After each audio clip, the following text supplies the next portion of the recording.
Welcome to the Independent Characters, episode 190. This is Carl.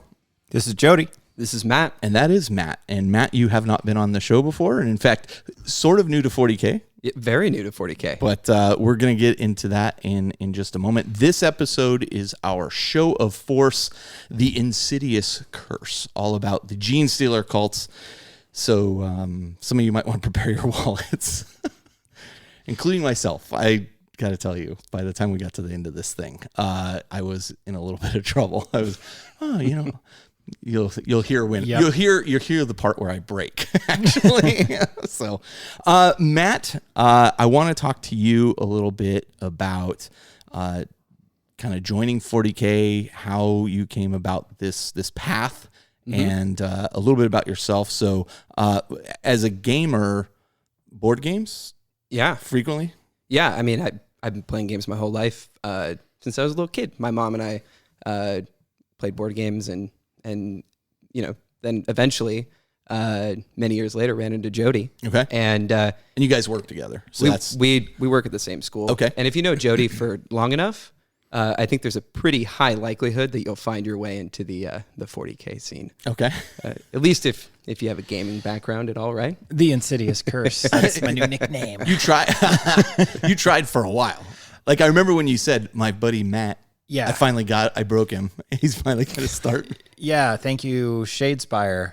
Yeah, was the final nail that made it all happen, which is a bit of a pivot to 40K. But yeah, we'd been playing board games for almost, we hit it off right away at work, and then I think the topic of games and board games came up pretty quickly, and then we started playing board games, and Matt informed my kid that he was moving in one summer, and which he didn't, but she wasn't sure because he'd been there. I mean, it was about a week straight that he was there all day, every day. And what was it about Shadespire that got like, no, 40K seems cool? Like, I'm not sure that I even know what made Interesting that as a gateway game, right? Yeah. I've been resisting for a long time. I've always loved the models. I've always been the person like peering in through the window, like, oh, wouldn't it be cool to play that game, but never really knew where to start. Didn't know how to put paint on a model properly, and so I was always what do you call it, Jody? 40K curious. 40 curious, yeah. And Shadespire was nice. Low model count. You paint a few models, you get them on the table, and as soon as I was like, I can paint models. Right. It's not so imposing. No. Well, especially you have one of the best guys that can help you sitting right next to you. Well, that's what I mean. Is like, having Jody go, all right. So, I was talking about myself, but Jody's cool. Jody's cool too. Whoops. Welcome to the show, Matt. To be fair, I did point at Jody. That's true. But no, having somebody who can go, all right, here's a list of stuff that you should buy. Right. And let me teach you a few things to get you going. And here's the things to avoid. And exactly. Yeah. Hopefully you got a longer list of that with me than here's what you should buy. Well, I would imagine. Right. But you got to get your foot in the door somehow. Right. And Matt, to Matt's credit, because I think when we get into hobby progress, folks might be a little taken aback by the amount you got done and the amount of time you got it done. It's Matt has a formidable size force, painted, nicely painted and ready to roll. Matt's personality is also one that once he gets excited about something, he is really all in. So it wasn't too tough once I got... Boy, are you hanging out with the right crowd. Or wrong crowd, depending on your... how much you like it. And then board games now, that's really, for me, when I was like, oh, wait, I got a chance here with this guy to bring him into this side of hobby things is, I knew he loved board games, but then board games now have so many cool models in them. Mm-hmm. Yeah. What was the absurdly large box of models game that you're still working on? Oh, yeah. So I kickstarted Mythic Battles Pantheon, which came, even in the base game, came with over 120 some odd models or whatever. Really great models, but... and I had just started painting when I kickstarted that or something. And man, that I think prepared me for the number of models that I was going to have to paint in 40K, at least to see that much gray plastic and go, oh, this is something that I'm going to really have to spend some time with. So, that was quite a purchase. Okay. Yeah. It's a small dorm room sized refrigerator box of figures. Yeah. For a game that I swear at some point I'm really going to enjoy playing. We're going to play it once it's painted. I did a Kickstarter like that for, I'm trying to remember the game itself, and it came in a huge box like that with every expansion. I went in like $300 and wound up with like just so much stuff. And finally I was just like, I'm never going to get to this. I'm never going to play this. Happy birthday, Aaron. I gave it all to Aaron. And I was just like, it's yours now. Your problem now. But what I will say is that I'm sort of the poster child for the person that GW is like targeting with redesigning the game. As far as I didn't play a single game or even look at a codex from 7th edition. Yeah. But coming from a board game background, obviously wargaming is a step up in terms of like rules grit and complexity. But it wasn't as nasty of a transition as it might have been from what I understand 7th edition was. Yeah. So I feel like, as someone who is new to the hobby, that I'm the person that hopefully GW was like, I'm in and I can do this, and I can certainly by the end of 7th edition, like I wouldn't have introduced anybody to that game. It was just so complex with so many layers and things you had to buy, and that's one of everybody's, I think, fears of 8th edition is don't get it to that level. And we'll see how that all pans out. But I have been hearing recently people saying it's confusing where to start. I don't know where to go. I have all these things. I don't know what to do. What has kind of been your experience as a new player getting into it? Now, granted, you are around more experienced players that can kind of help you in a way, but we were talking a little bit about this yesterday at the 4th of July party. Yeah. Share with me a little bit of your thoughts around, as a new player kind of hitting the scene, what confusion do you run into? So, I mean, yeah, Carl, we were talking about this yesterday. The really big challenge for me was like, I want to make an army that's going to be fun to play, that isn't just going to be like wiped off the table. Yeah. But I'm cracking a codex for the first time. Right. And as we'll talk about, a particularly complex codex for somebody who's like just walking into this you stuff. didn't play on easy mode. I'll tell you that right now. No. But it was really hard to find sources of information that weren't focused on competitive play. And I'd say that was one of the most difficult things for me, was to like figure out like, okay, well, I sort of know how I want to play this game. I've got friends who, are interested in playing in a particular way. And I don't really know how to build this army. I don't know where to go to get information on how to build this army that isn't targeted towards competitive players. And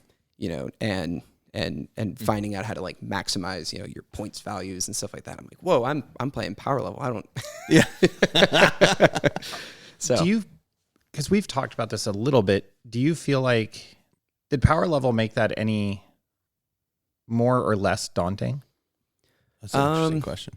So, that's a good question, because everything on the internet that I was reading was all points, right? And the only thing that was power level was like was the stuff, the data slates and the codex, and then when we played our characters, and then when we went to go play our first game, Jody, you were like, hey, make a this power level. I think it was a 50 power level. 50. And that was the first time I had thought about a list in terms of power level, because everything that I was reading about Genestealer Cults was all points. Yep. And so the idea that you could just like sort of mix and match was great, but it wasn't something that I'd actually really thought about. And now that I have, I don't really have any interest in going back. Really? I love power level. Like and as a new player, it's perfect because if you make a points-based army, you model something. If you want to be, correct in the way that you model stuff, you model something that's, wrong, super locked whatever. into that. And then maybe you can put it in that unit. Maybe it just makes it a little bit more free form for me. I feel like way less stressed when I like open a box and look at a sprue and like put guys together. It's like, oh, I can just. It'll be interesting to check in with you later and see how that evolves as you play more and that kind of thing. But that's awesome. Just as a frame of reference, Matt, when when did the first 40K purchase happen? Oh, and we haven't touched on Kill Team yet. Yeah. Because Kill Team was a part of this story for sure. Okay. Yeah, so we played our first game of Kill Team in January. And I actually went back in my phone and looked at pictures to Wow, that's crazy. confirm. So you're only 6 months in. Yeah, and I bought a box. I bought like the Kill Team box at Tyranids. Shortly thereafter, maybe a couple weeks, into January. Okay. And then at the end of February is when I bought into the Genestealer Cults army. I actually had no idea that it was new. How would you? How would you? Right. But yeah, that was sort of the genesis of Interesting. yeah. So listeners, when we say new, we mean new.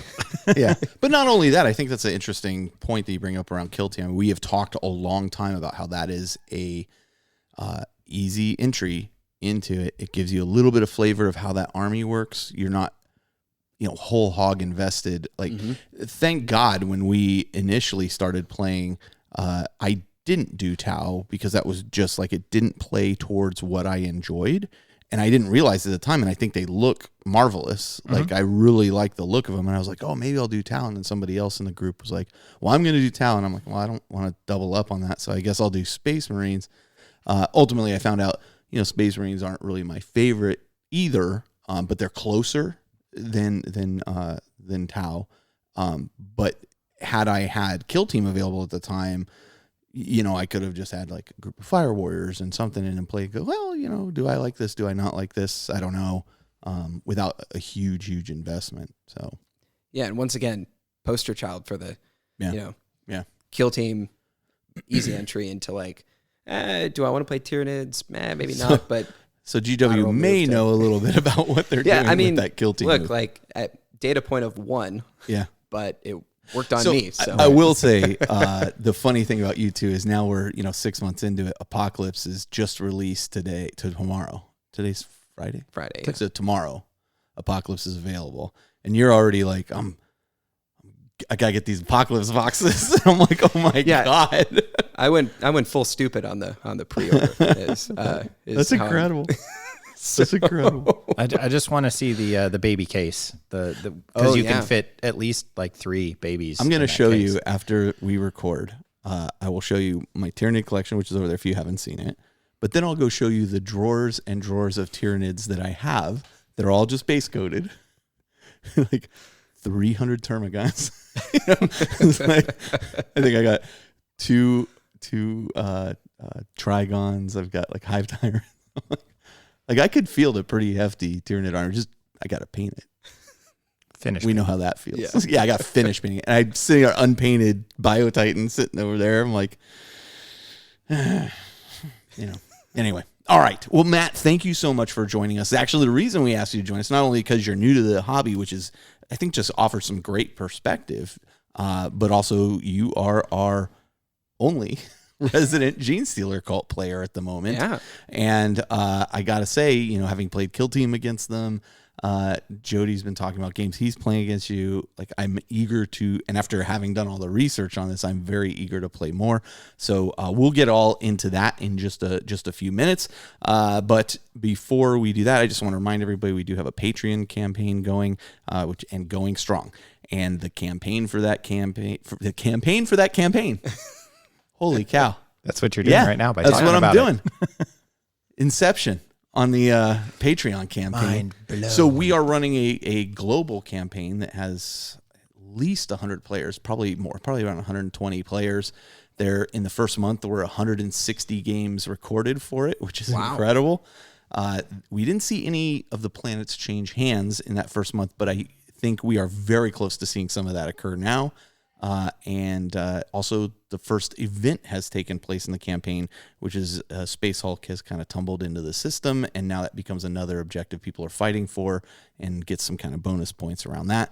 So it's all very exciting. Everybody seems to be enjoying it. I know I'm enjoying playing games and then applying them to that, even though most of my application are losses. I'm on a bit of a losing streak at the moment, which you helped along, by the way, Matt. Thank you very much. I will. Yeah. Well, cheesy ass win. I've I'm loving like the just chatting with guys in the Discord. Yeah, it's super fun. Being, as strategic as you can be. And yeah, it's been awesome. Yeah. So. Well, cool. Well, thanks so much for joining that. Okay, so what we'll do is we're going to take a short break. We're going to come back and kick off with a bunch of hobby progress.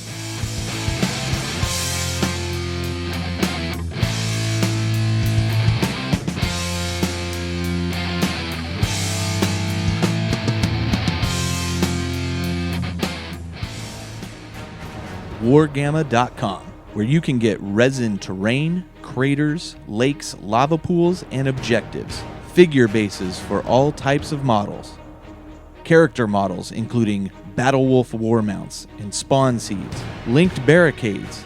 Choose from one of 6 designs to suit the origins of your army, from Star Pharaoh, Spawn Hive, Mechanoid, Dark Ancients, Dredelian Noble, and Chromag Scrapyard.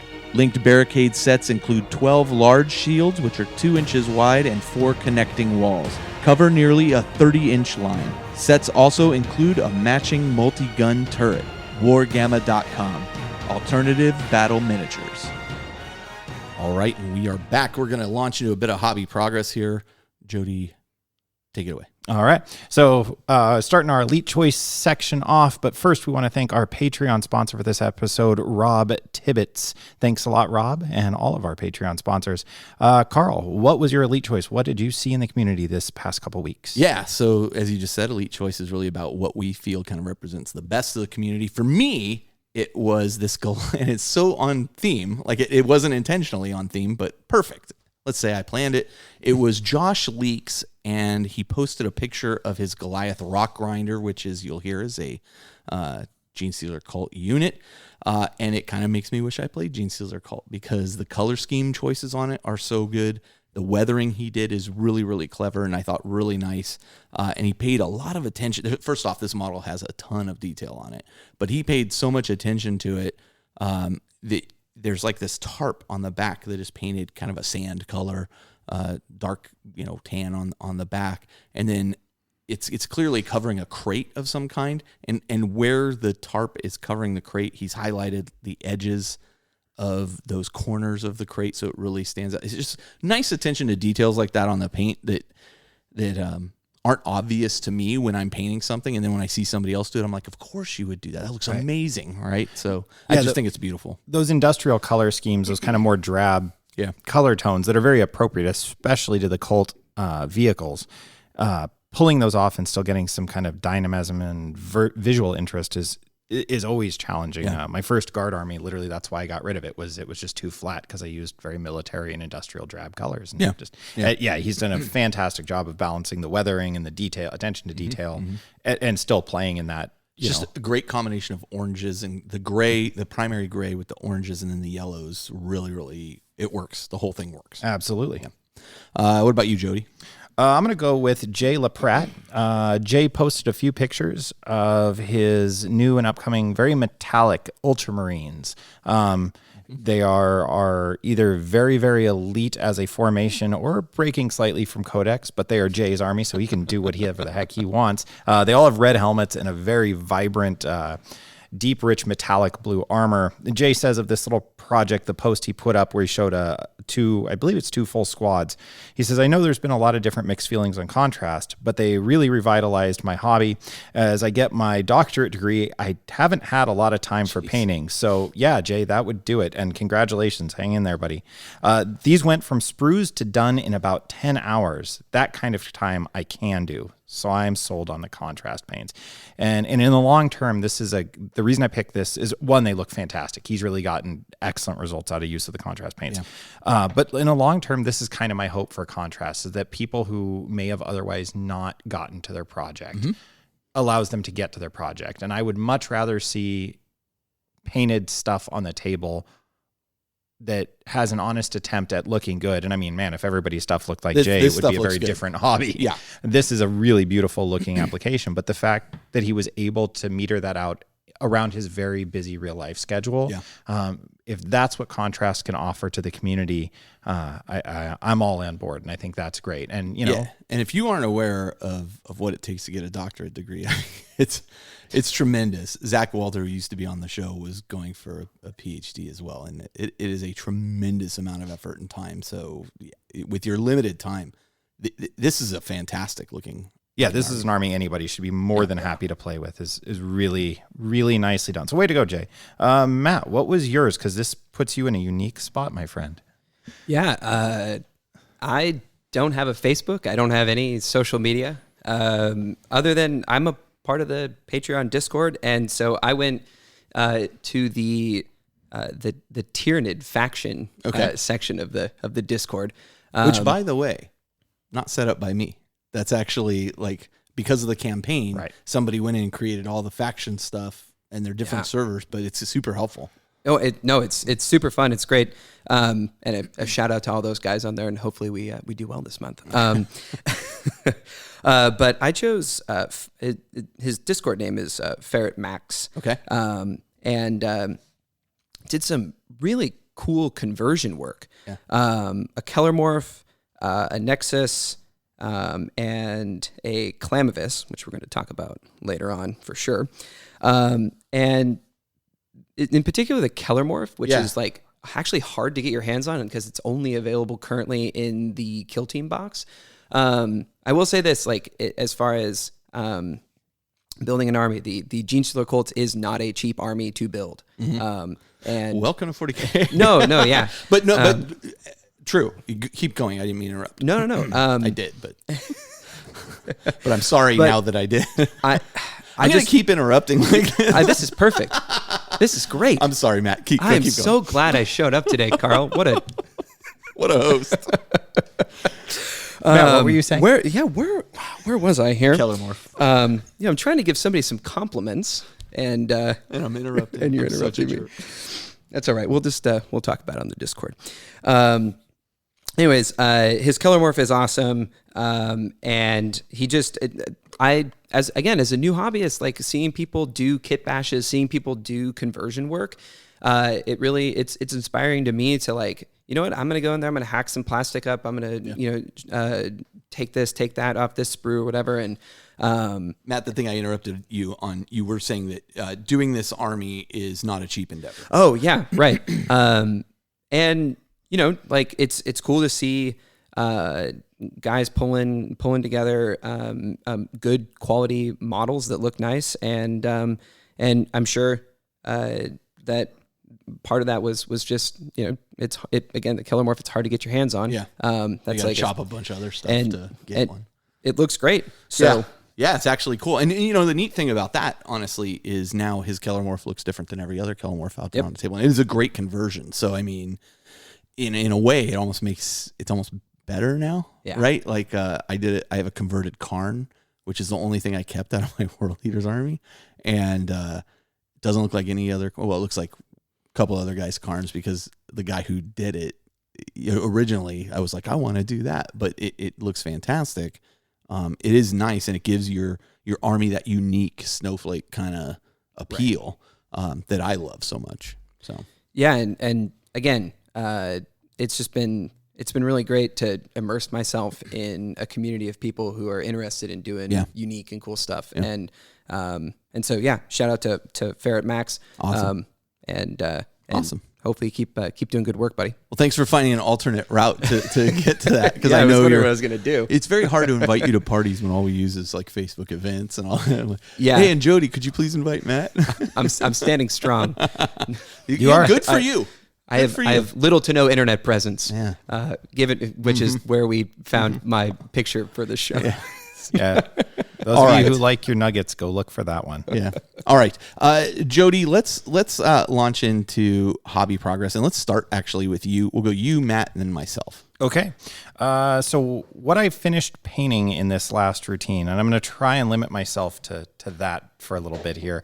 I painted up the Khitan Ravager, the Forge World kit that gives legs to the Khorne Lord of Battle. What an absolutely gorgeous kit. Yeah, no doubt. And it rescues a model that I otherwise hate.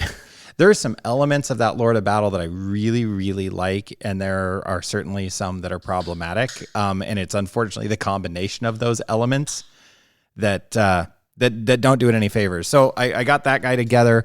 Word of caution for those of you out there looking at a Khitan Ravager kit from Forge World: the legs are difficult to assemble. Not difficult in the, I'm assembling a Titan. He is knight-sized. I mean, he is truly as big as an Imperial Knight. But he has that kind of reversed hinged animal-style leg, that dog leg that's very common in Chaos.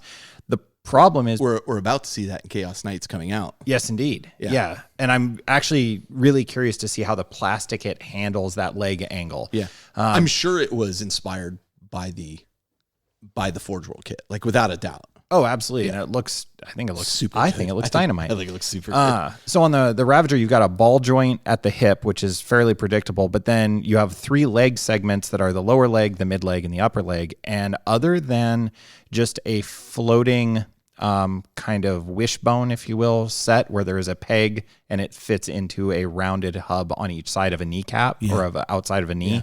So they're totally free form. They're totally smooth. There's no tab. There's no anything. So you just pick whatever pose you want to set that on. But then getting that to stand and angle and be at the right height where the hips are level. And, that's I was glad I'd built lots of other models. What I did is I recommend this to people all the time. I just Google searched and looked at what other people did, and I found a pose I liked. And then I built as close as I could, looking and matching those angles. And I still ran into a problem. Actually, I sent Matt a picture. Well, you were playing with Josh. I was just going to mention that. You were playing with Josh. You are mortal. You had a bit of a gluing problem, didn't you? Yeah, so he has then armor plates tack onto his shins to get the lower leg plates. Right. And I put one on and I was like, cool. And there's a little shin guard that goes back tucked under the shin. There's an ankle guard that's up behind the shin guard. And I went to put on the other one and realized there's no way I can even get that shin guard on because his back foot is kicked out so far behind him that the angle was too tight. So after some scraping and grinding and dropping back the connection point, dropped that in and got that in place. And it's not noticeable, except if you look at the back of his leg, you'll notice the little ankle guard is suddenly rotated around to the back of his leg. Nobody will notice. It looks cool there, actually. It looks pretty neat there, like it's supposed to be there, but it is definitely not. And it was that was a function of the legs being challenging to build. The interesting thing is, like, when I build dreadnoughts and stuff, I think it was Shell. Somebody was laughing at me about this, but when I build like the Contemptor dreadnoughts, I'll stand up and I'll like kind of stand in the pose to see, like, well, the knee is about this angle if I'm standing in this pose. So then I'll try to get it into that angle, and then I'll end up, posing it. But I'm constantly like getting up out of my chair and then standing in the pose and being like, okay, with this, you can't do that because my leg doesn't. The leg goes backwards. You have to bring my dog in. Okay, stand in this pose. All right, stand still. Yeah. Good luck. It was a great kit to work on. I was very happy with once I got it painted up and got to play with it a bunch. It's a fun model to play with. It's a cool looking kit, and was overall very, very happy with that. I also worked on, and to those in the Facebook group who gave feedback on this, I got a Khorne Demon Prince that I feel much better about. For those of you who know, quite a while back, I built a winged double clawed one with a Skull Taker head, and I just haven't been happy with that model. There's a lot of little things about it I just don't care for. So I'd been eyeballing the Forge World named Demon Prince with the giant axe. Scalathrax or something like that. Yeah, the unwinged one. Yes, he's an incredible model. He's a great model. There some sub assembly required on that guy. Man, it's all the little teeth bits, like anywhere. Yeah. And I understand why they did it, because you can't mold those things because you can't do undercuts. But I mean, it is almost every spike on that guy. It has to be added individually, which was a treat. It's an amazing looking model, though. But I added wings to mine, and I wanted to put little wings on him. And I knew I wanted to go downsize from what any sort of reasonable kind of biomechanical would be. If the physics of a demon could actually make it fly, right? So it would have to have pretty big wings. But for those who aren't in on the thread and you want to go look for it, I went with the teeny tiny Vargeist or Vargulf wings that are, they are the size of the end of your thumb big. They are tiny. And the overwhelming response was that looked silly. I still think it looked cool, But the problem I ran into, that's something that I think is worthwhile for tuning in for folks as you build your models out there, is my question wasn't, do you think this looks cool or not? Right. Which Carl. is what I answered, and I apologize. No, it's, in a weird way, the number of people who didn't even read the question were like, no, that looks stupid. And I'm like, no, I don't care. I think it looks cool. But my question was, is it going to stretch the suspension of disbelief for somebody to go, does that thing fly? And is it going to be hard to remember it flies with these dinky little fairy wings on it? And I mean, fairy in the size of like Tinkerbell tiny. Yeah. That is it going to be hard to understand what you're trying to convey? Right. And to the point where somebody's basically, it's not WYSIWYG anymore. I got you. And the fact that so many people responded the way they did told me I needed to go with a bigger wing size. So I went with I think still a small wing. Here's what I would say to answer your actual question, Yeah. though, is I don't have a problem with it in the game context. Like, I think that was fine. You do you. That's cool. I don't think it was modeling for advantage, quote unquote. I don't Definitely think, not that, because that guy's huge. Yeah, I don't think it. Yeah, he's bigger than a normal demon prince, right? Yeah. I don't think that it was a problem in that sense. Once, because it was funny, you're like, that's not the question I asked. And then I went back and read it. I'm like, oh, sorry, I feel like a jerk, but I still don't like the look of it. Yeah, no, and that there was a there. And you did get an overwhelming response of people like, yeah, you know, it's no, not for me. And for me, what it came down to was, because there was also a lot of, you do you, man. Like, if you like that, who cares? It is technically a winged demon prince, no question about it. Those are wings. But I don't ever want my opponent to feel responsible for record keeping my stuff.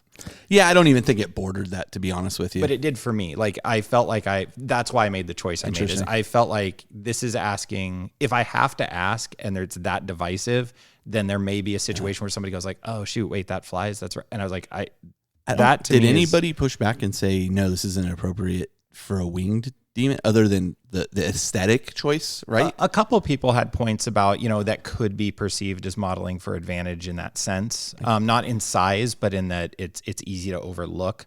I see what you're saying. Yeah, that you overlook the wing, and then that's kind of a stretch. It is, but especially if you just here's my winged demon prince. See, wings. Yeah. So anyways, who knows? Maybe someday we'll venture down the tiny wing road again. And then last but not least, you'll sense a theme here. I added Karnak, the 3-headed flesh hound, to this the new one.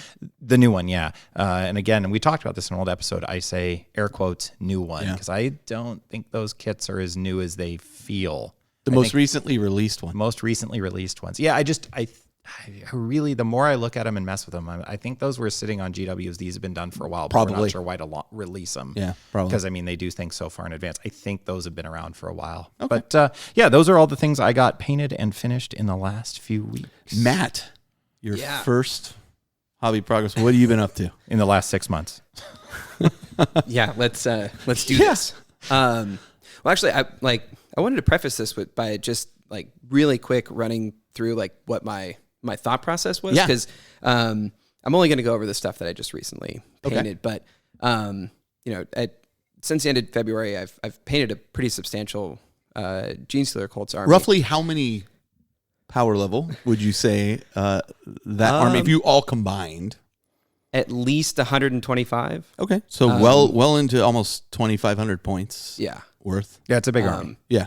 That's a good sized army, dude. Yeah, and the way I did that was I sort of approached it. This is not my terminology, but I approached it from the idea of I'm gonna approach this from the 80% rule. I'm gonna get sort of 80% of the way towards what I would consider a perfect model to be by my current ability level, and then I'm gonna let it go. It's gonna be good enough for the tabletop. I'm gonna be but the law of diminishing returns and the amount of time that I spend on these models, I'm going to keep pouring, bunch of time into them, and I'm not going to get as much out of them. And listen, if I could tell you, it took me probably 3 years to have a fully painted army when I started this game, and my first fully painted army was Tyranids.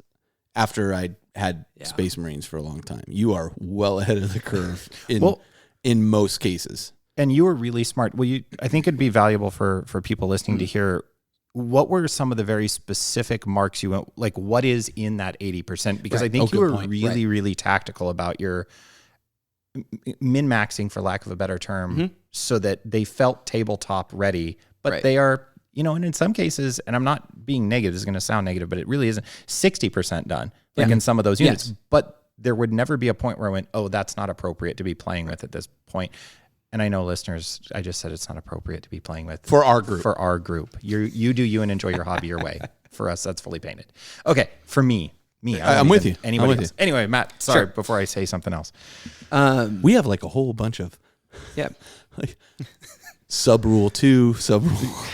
it just feels, but we all understand. Yeah. It's the interesting thing. Like we all within this group understand. Like that's what, because that's this how we is all enjoy cool. the hobby. Yeah, Right. Yeah. It's just fascinating. Like we don't have anything written down. No. Like none of us are like, but we're just like, really? That what you can play with? No.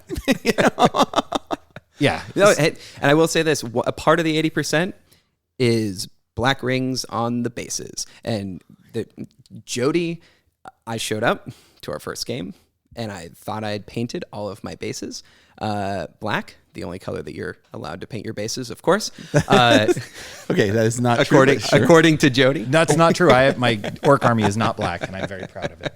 Golly, man. I'm just gonna throw you under the bus again, there, buddy. Beep, beep. But he pointed it out. But so that's a part of it. But bases in general, just having everything based, having solid base coats, a wash, and at least some highlights. Making sure that you pick out like some important details, especially if he's got a sword with like some detail on it. Don't just let that ride. Like pick out a couple of those details. And there's a lot of details on some of these, grunt troops in the new players. So I'm sure there's lots of details on every single model, every single codex. But Let me tell you, no. You have once again chosen an army that excels in the level of detail within those models. Yeah. They are, when those came out, people were like, wow, those are beautiful. Oh God, that is a lot of detail. Yeah. I am not even kidding. Everything after this is going to be easy mode for you. Yeah. Well, but just to sort of like Go paint a Space Marine and tell me about detail. You'd be like, is that all there is to it? Yeah, we'll get to that. But just to sort of cap this off, the idea is spend time doing the things, get them in an assembly line, do the things that are going to make them look good, and then once I started getting to like the very sort of granular stuff that was just going to be a grind to get through, we're done, right? And the idea being that I want to learn how to paint better, and that 80% is going to teach me a lot, and I'm going to use that on the next models. And I want to get a fully painted army to the table, and I want to learn as I go, and I don't want to like labor over a unit of models and burn myself out. Yeah. Smart. I think that's very smart. Wish I'd thought that thoroughly about it before I started, I'll be honest. Yeah, and it worked for me, and so maybe somebody out there, maybe that'll work for you too. Yeah. But in the last few weeks, I finished a Goliath rock grinder, not with the quality weathering and, awesome to the awesome level that you guys pointed out earlier. But finished that, 2 Achilles Ridge Runners, which are the Dune Buggy, Genestealer Cults Dune Buggies. Few character models, Sanctus, and my personal favorite, the Clamvis. And my sort of the big thing that I finished, or that's nearly to that point where I'm gonna say it's done, is the Tectonic Frag Drill, which is that like the super terrain cool piece terrain with piece. Yeah. Oh man, that thing is sweet. I think there's been a lot of comments each time we've played about like, oh, you guys' board looks great. And I swear I think it's that drill. Like the thing is so cool looking. Yeah, and talk about a learning experience. Like that was a model that I painted up the first go around. I hated the way it looked, and I just Are you using an airbrush? yeah. Okay. And I went back and I put it aside for a little while, and then I came back to it and used some things that I'd learned and thought about, and it looks great. Matt, had you used an airbrush prior to starting 40K models? A little bit. The big board game, you that's when you picked it up and learned on those. Okay. Yeah, I think at Jody's suggestion, like that's a lot of models. You thing might wanna get wanna it consider. Yeah. Okay, cool. And so so I finished a unit of 20 acolytes with ham flamers, which Jody, I think it rolled like 70 some odd That dice. is a lot of wounds. It's an effective unit. Yeah, I'll bet. You pop that sucker 3 inches away from it. And Yeah, you'll hear more about that unit later. But my current project that I'm working on is a Deathwatch kill team, and so I finished the Cassius, the chaplain from the Overkill box, and talk about a departure from what I've been painting. Right. And I looked at where I was at in my painting, and I said, what do I want to do? What do I want to work on? And I was like, I want to work on some edge highlight. Like I want to work on some brush control and like really get nice, clean edge highlights and lines. And I said, let's do it. Interesting. So is your second army going to be a Deathwatch army? Or are you just a kill team? I'm going to put together a kill team. Gotcha. And then go from there. We'll see. We're going to go from there. But that's what it's so great at, right? Yeah. Like, to some degree, like a kill team of fire warriors kind of appeals to me in some ways, right? But yeah, I mean, I think that's awesome. Yeah. I think that's awesome. Very cool. And how, over what period of time of what you just described? Yeah. Not the 80% of a whole lot, but over what period of time does that? This stuff I just described is like in the last few weeks. I sort of maybe a little bit longer than that, but I sort of started counting like as soon as I listened to the last episode. Okay. I was like, oh well, that seems like a reasonable time that's period. That's all right. About 2.5 weeks. Yeah. So a little bit longer than that. Okay. I think I had them going before that. This is amazing. This is amazing progress in that amount of time. Productive dude. This was all built prior to that. Yes. So I mean, You had it all assembled. Yeah. But that's fine. All built and primed Speaking of building, let me lead. You're up. So I've assembled 10 Chaos Space Marines from the new Chaos Space Marine set, which, again, the leap from previous to now these Chaos Space Marines, the detail level is insane. So as I look at them, I'm like, oh boy, this is gonna be some work. I've assembled 5 of the Chaos Space Marine Terminators from the new box set as well. That if you're not a Chaos Space Marine player and you looked at that box set and you're like, it looks just like the old one, yeah, okay, you're wrong. It is incredible. The models just have way more dynamic poses. They are absolutely beautiful how they go together. I couldn't be happier with that kit. It is gorgeous. So I assembled 5 of those, and some of the things that kind of held me back from this were figuring out how do I want to equip things. I've actually been working with Paul Murphy from the Forge the Narrative podcast to help me.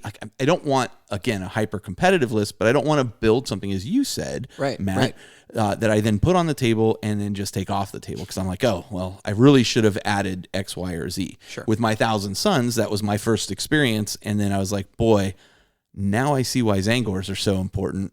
Hey, Colin, let me shell out some more money so you can paint me some Zangors. Here I am painting these all myself, so my time is even more valuable than that.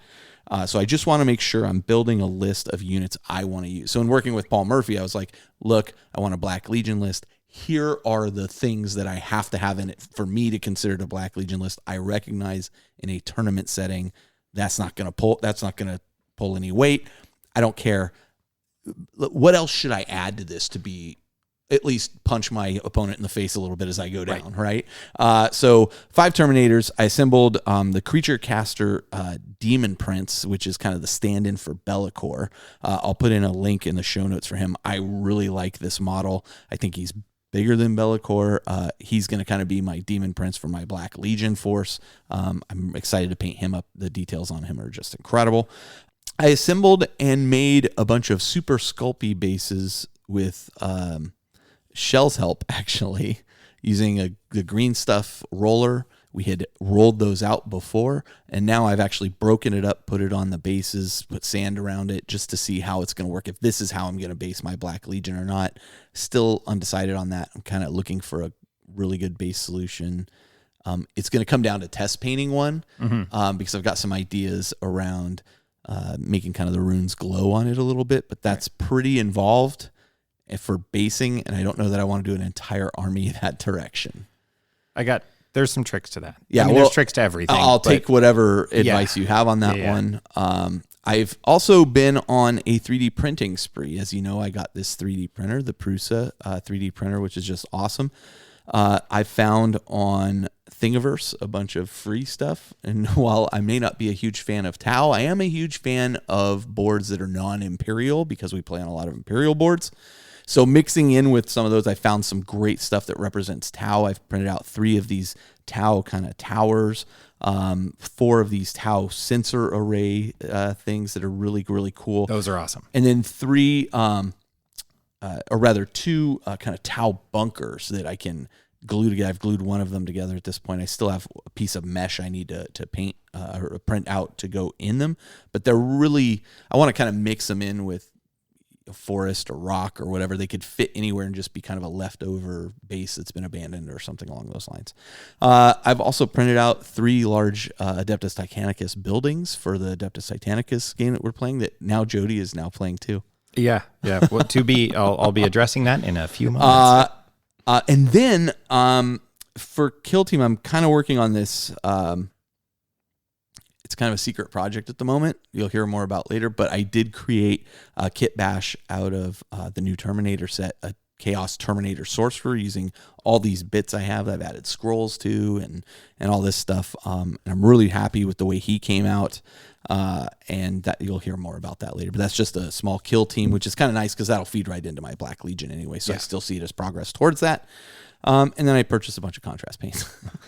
And just because I want to try them out. Yeah, like sure. we bought a few. I just want to see them. I'm curious how they work on flesh in particular. I think that'll be a nice kind of speed up to my process for doing flesh, which I have one that works really well, which honestly involves a lot of watered down flesh color. So I think it'll work out just fine. And the other thing I've purchased recently is a few other STL files for 3D printing, both for fantasy stuff and for 40K stuff. So I think you're going to start seeing in some of our battle reports, like some new kind of terrains, and I say battle reports, pictures of games we're playing.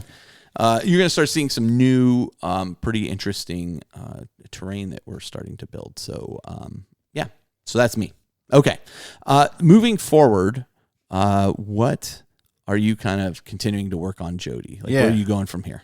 So for me, what I'm gonna address is what am I working on now? So like what's on my workbench that's going I'd like to have finished by next time. So as you mentioned, Carl, Adeptus Titanicus, to the surprise of should be almost no one. Although I do feel bad for the one listener who was like, "Oh, I haven't got through the episode. Spoilers," when I posted the picture of me buying the stuff. Sorry, I do feel bad about that one. But yeah, I think as was clear to anybody about 20 minutes into that episode of actual discussion, that I was in. You were just looking for an excuse. Yeah. So I've got the box of a battle group. I've got the Warlord and the Reaver are pretty well assembled and ready to go. Actually, my magnets showed up this morning. I had to wait on getting some of the 5mm by 1mm magnets. They're built to receive and build, so I got those this morning. So just the Warhounds to do, and I think those will paint pretty quickly. I'm going to go with Legio Ataris. Okay. I like it says Ataris because Atari and the age the game came out in. I think that's hilarious. I really do want to get back also to my Sisters of Battle. I think Matt would really enjoy if I fielded 3 Penitent engines instead of 1. No thanks. Okay. And then I've had Flamers you say you have. Watch this. Yeah, no, that's Deleted. Yeah. Thankfully, though, they usually only delete 1 is the upside. Unit, not 1 Penitent engine, 1 unit, whatever it is gone. And then I picked up from Creature Caster, I can't remember the exact name of it, but it is their very bovine Keeper a Secret style model. I've had that going for a while, and as I'll be talking about shortly, Brian, who's been on the show a number of times and has his Splinter Mind podcast, Brian and I spent quite a bit of time together, and as an Eldar player, he has a keen interest in my playing Slaanesh, and we've talked about some really fun narrative things we would like to do, and that Creature Caster Keeper of Secrets is the purples are blocked in, and I kind of hit a wall of wanting to go with something a little more interesting than purple on purple for the skin tones. So I'm playing with some color ideas about putting some navy blues. Matt was kind enough at Christmas to get me some of the scale color paints, and that deep blue that you got me, it's very reminiscent of deep sea blue for those who like Vallejo or Ben Comets. What are your thoughts on that new Creature or not Creature Cast, but the new Keeper of Secrets model they've come out with. GW's come out with. Man, it is a fantastic kit. I was very, very fortunate to I won one just recently. Yeah, so I have both. So it's a fantastic model. I don't know that I'm as thrilled about the character one. There's some elements of that I really need to take a good look at. I love once that it's shield built. that it carries, though. Oh, I think that's lovely. It's the head Okay. on the carrot and Shalaxi, I think. Yeah, is her name. something like that. Yeah, Not as enamored with that. you could just use the other head, and That's true. Yeah. But I'm also fine with not fielding named characters as That's often true. the case. I think it's a fantastic model. And the beauty of it for me, that kit in particular, is the Creature Caster one is that very classic kind of bull-ish look that Keeper of Secrets have always had. So now this new envisioning that I think is great because it doesn't even exactly match the art of what we've seen Keeper of Secrets looking like for the last few years in the art. Yeah. But it's not far off. Like it's its own unique thing, which is kind of the best, where they go, oh, I think they might do something like this. And then they pivot from that even. Yeah. If that makes sense. I think it's a fantastic model. I'm excited to have both of them. And I love that the game right now, as much as people in our group like to give me grief about my double Bloodthirster list, the reality is it's not multiple greater demons don't imbalance things at all. No. They feel very comfortable in at home, in a very reasonable sized game. Yeah. So, I'm super anxious down the road to have more than one, but I have some bulk I need to add to those Slanesh demons before it's really functional. But yeah, those 3 units, the Adeptus Titanicus, the Penitent Engine, and the Keeper, I'd like those done in the next couple weeks. Gotcha. So I think that's my goals for the next couple weeks. All right, Matt. Yeah, I kind of want to get the Genestealer Cults army to a good place to like sort of press the pause button, and maybe go back to some of those early models and Start touching up more. Yeah, and take all the stuff that I've learned now that I'm this far in, and go back and apply that to the stuff I painted at the beginning. I've got a few more things I want to add, but as far as the army is concerned, it's almost to a place where it's also a very Justin Kiefer approach. Yeah. Yeah. I mean, he's long advocated for get it tabletop and then come back and sure, at a later date start hitting the stuff up. And I just never get to that later date thing. So I have to kind of do it all at once. Yeah, no, it is hard to like crack the box. I mean, you've been playing with models, Yeah. you're like, they're good enough, but you start looking at them. And Interesting. I did that this past week. I sort of took all the stuff that I had painted, a couple months ago, and really took a hard look at it and was like, man, I don't like what I did here or here. And like, and so I kind of want to go back and clean some of that stuff up, and get it to a place where I can press the pause button and then focus on this little 5-man Deathwatch kill team. Cool. And really, and work on some skills. Jody and I on the ride over here, we're talking about doing some brush work and, maybe even using some of that to go back to some of these GSC guys, GSC guys. As far as painting and stuff, that's where I'm at. The last thing is a couple of the that we work with.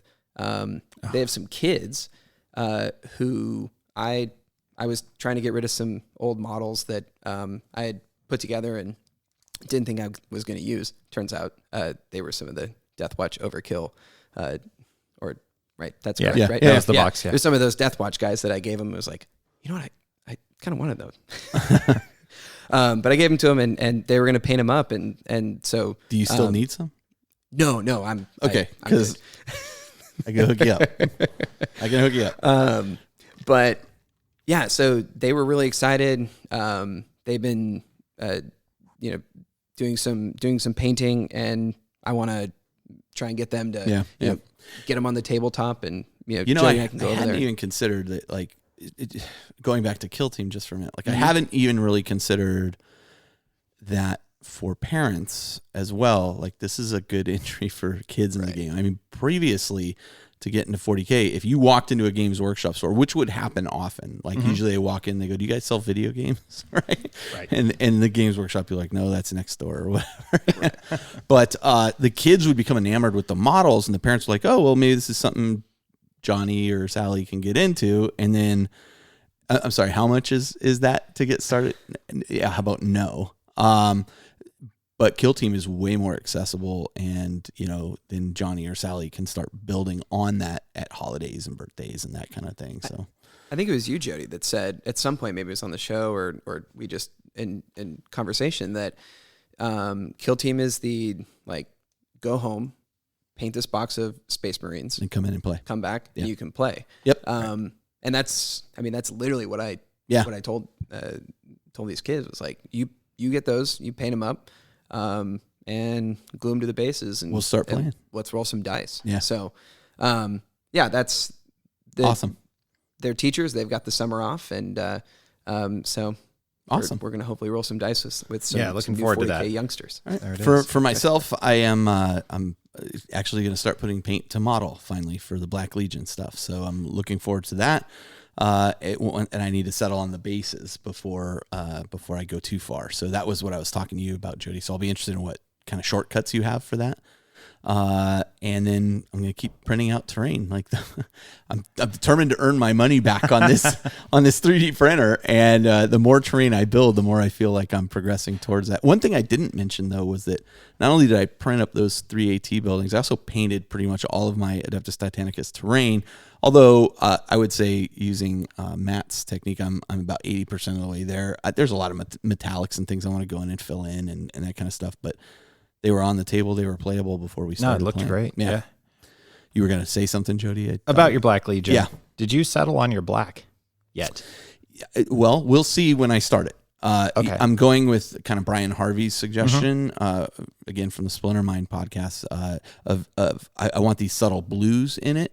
So, with an airbrush and taking from the CK Studios class, when you're painting black, you're not really painting black. Right. You're painting primarily grays and those kinds of things. If Jody's wearing a black t-shirt right now, if you look at that t-shirt, really only the folds and recesses are actually black. The rest of it is really representative of the light reflecting around it. And so I'm going to kind of go with this blue kind of light, which is where I'm thinking I will also have these blue glowing runes on the bases, that kind of stuff. So, we'll see how it all plays out. But I'm going to give it my first go this week. So I've got the colors I need. I have the airbrush set up. I'm ready to go.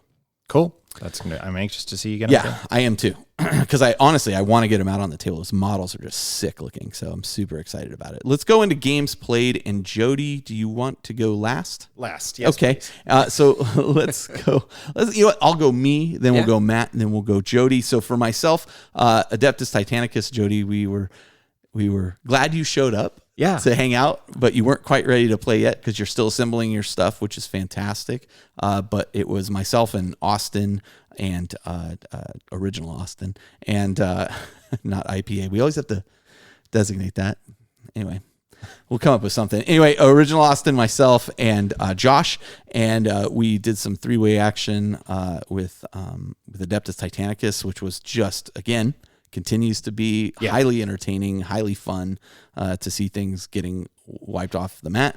Josh was honestly kind of cleaning both our claws. After the opening volley, it seemed like Josh was rolling. That opening volley was pretty great. Where it looked just bad for him. Was it 6 knights in one shot, just gone? Yeah. Wow. And then after that, Josh was like, "Oh, we're playing like that." Of course, it didn't help that I was kind of splitting fire. 3-way games are always tricky. Yeah, they are. Well, and you did the super solid to see how's close combat. Yeah, we wanted to see how that played out, right? Yeah. So I was like, all right, I'll leave this. So how was it? It's painful. Yeah, it's painful when you get punched with those giant fists. So. Yeah. It was really cool to sit and watch. And there's 2 things actually I wanted to touch on your game on this. Yeah. One, Josh has been really good about setting a date. Like he just sets a date on the calendar. Especially this time of year, Josh's schedule is relentless with his full-time photography job, plus his freelance photography job, because people like to get married around here this time of year. Yep. And so he's just been really good about setting a date on the calendar that we're going to play Adeptus Titanicus. Also, as you'll hear in a minute, I knew I had hobby commitments during that time period of the last 2 weeks that I had to meet deadlines. So it gave me a chance, even though I knew I wasn't going to be ready to play, to circle a date on the calendar that I could start doing assembly. So I knew I'd be doing assembly while I sat and watched you guys play. also something, Matt, you've mentioned to me as a new player, is becoming familiar with the language of the game. Because there is a whole set of jargon and a vernacular to these games that you have to acclimate to that I hadn't really considered as a longtime player, but Adeptus Titanicus is demanding that of me, that there's different phases, there's different terminology. So it was really good for me to sit down and listen, just listening to you guys play while I was clipping sprues and trying not to glue on knees backwards and all those kind of things. That was really, really helpful. So even though as a bystander, that was still really enjoyable. Awesome. Yeah, that game is, again, I think you saw, and you play one round and then you're like, oh, okay. Where's the rest? Sure. I'm 80 to 90% of the way there. I got it. And occasionally you're going back and looking something up, but it was absolute blast. Then I got in a campaign game against IPA. So this is the other Austin. And, AJ. And that was Thousand Suns versus Ultramarines. And I got my clock cleaned this game. Austin has been playing around with ideas, and this time he brought 2 assassins. He brought the Calexis, which is, I think, the anti-psyker one, against Thousand Suns. That is nasty. A wake-up call. That is a wake-up call. And in close combat, that guy can only be hit, I think, like on 6s or something to that effect. It's just a real pain. I've got an answer for that, which is I'm going to summon a bunch of flamers next time, because flamers don't need to hit and shoot. It's not close combat. Shooting is 6s to hit them. The flamers will take care of that. The other problem I have, though, is that Vindicare assassin deleting my Exalted Sorcerer first round before I even got to do anything was a little tricky. I thought I'd hidden him well enough, but clearly I had not. So I'm still working on an answer for that. Might be flamers there too, but we'll see. Flamers are really, really handy. But it was as always, I mean, the group we play with, like, I have yet to really struggle to have fun time during these games. So playing Austin is always a blast. He actually got to play a whole game, which was shocking. But that Vindicare, boy, I hate that Vindicare. I noticed in the game too, I was doing a lot of burning through command points early on to kind of offset some of these problems I was having with the assassins. And so as I was burning through my command points, he was barely touching his, and then he would have Marnius Calgar, so he'd occasionally get one back too as he was playing with it. So he's getting really good with that army. I need to get better with mine to offer a challenge, and I think I've got some solutions there. So I look forward to taking my lumps from him in the near future. Yes. He's a great guy, super fun to play. So so that was all good. And Jody, what about you? What about Matt? Oh, sorry. I thought Matt. Yeah. Sorry, Matt, what about you? Then we'll go to Jody. I'll let Jody talk a little bit more about this, but he hosted a Blitz Bowl tournament. We played a bunch of Blitz Bowl games, and that game continues to be super fun, super fast. And if you're not playing it, what are you doing? Playing Kill Team and 40K and Adeptus Titanicus. You can paint 6 guys. That's should I go buy this thing? Like I had it in my shopping cart. Yes. I'm not a I don't Blood know what Bowl else player. to tell you, man. Like, I trusted you and I bought into Adeptus Titanicus. I'm asking you for a significantly smaller investment. Yeah. Okay. All right. And I brought it over, and you're like, no, I got to go to work tomorrow. Yeah. Whatever. Okay. Working's for suckers. It is. Matt. So we played a bunch of games of that. And then I've been trying to play as much as possible. I got a couple games of little Porch Hammer in with Josh. We played a couple games of Kill Team. My Genestealer Cults against his new Primaris Marines, and got to watch out for the Genestealer Cult Rock Cutters in Kill Team. They'll just pop your head right off. Yep. But apparently you also have to play the objectives, and it turns out that Josh knows how to do that. And so I took quite a few models off the table, but when the game ended, he had more of those pesky points than I did. Those pesky points. Would have won too if it wasn't for those pesky points. Yeah. I felt real good about myself until the game ended, and then I realized that I'd lost. Listen, let me tell you a story. There was a game I played, and most listeners have heard this, but there was a game I played several years ago against Zach, and there was this mission that you rolled, and some buildings were on fire, and some buildings were smoke, And then there were objectives scattered amongst the terrain. And it was round 5, and I was looking real good for a win. Finally, I was going to beat Zach Walter. Hadn't beat him ever. And he's like, well, maybe we should just call it here because you're not going to win. I'm like, what are you talking about? I want every objective. He goes, no, you're not. I am. And then I looked down, and I'd been capturing the smoke markers the whole game. Success. Yeah, well played, Carl. Pesky points. pesky points. And so yeah, and the worst part about that. wait, one more thing. The worst part about that is I felt like I wasted 3 hours. Well, you were just playing a different game. Yeah, that's right. You were playing a different game. Smoke jumpers. Exactly. All right, Matt. Sorry.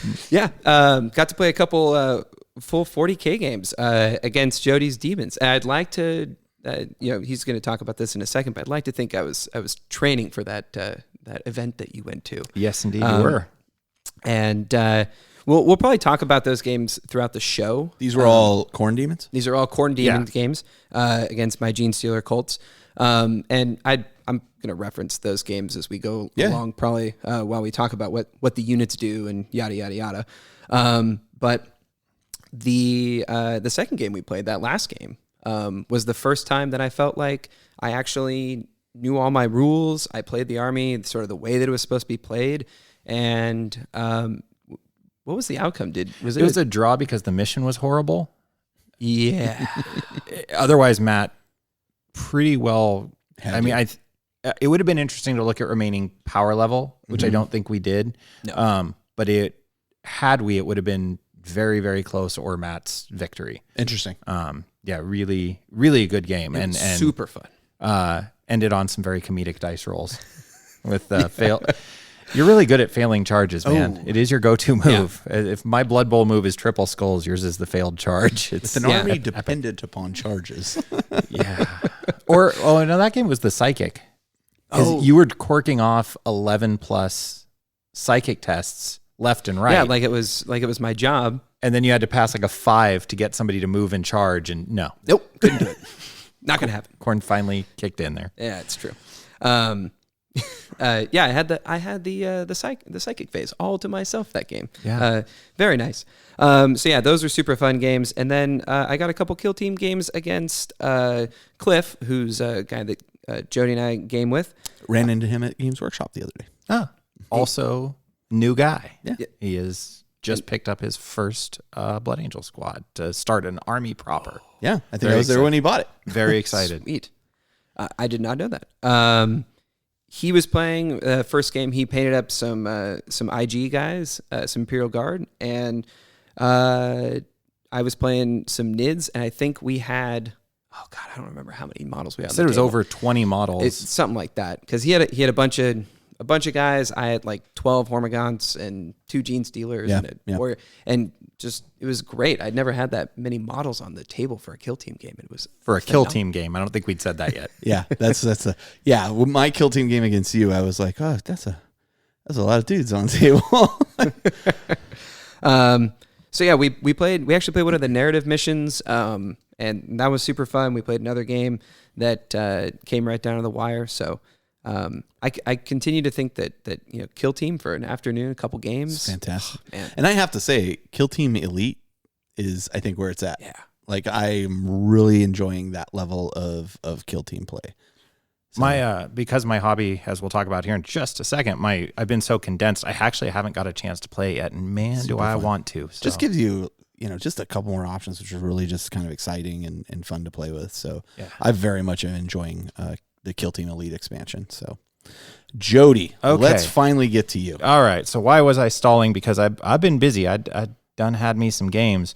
As Matt mentioned, we did run a Blitz Bowl tournament at my house. Yeah. Just in love with that game. Just a real blast, especially after getting to talk to James Hewitt during our Adeptus Titanicus episode. He also was responsible for Blitz Bowl, and I got a chance kind of off air to chat with him about that a little bit. Yeah, and we talked a little bit about it. About giving some additional feedback and comments. I think he was very like the house rules and stuff that you guys had talked about. Mm-hmm. He was very much like, I could see why that's a good idea.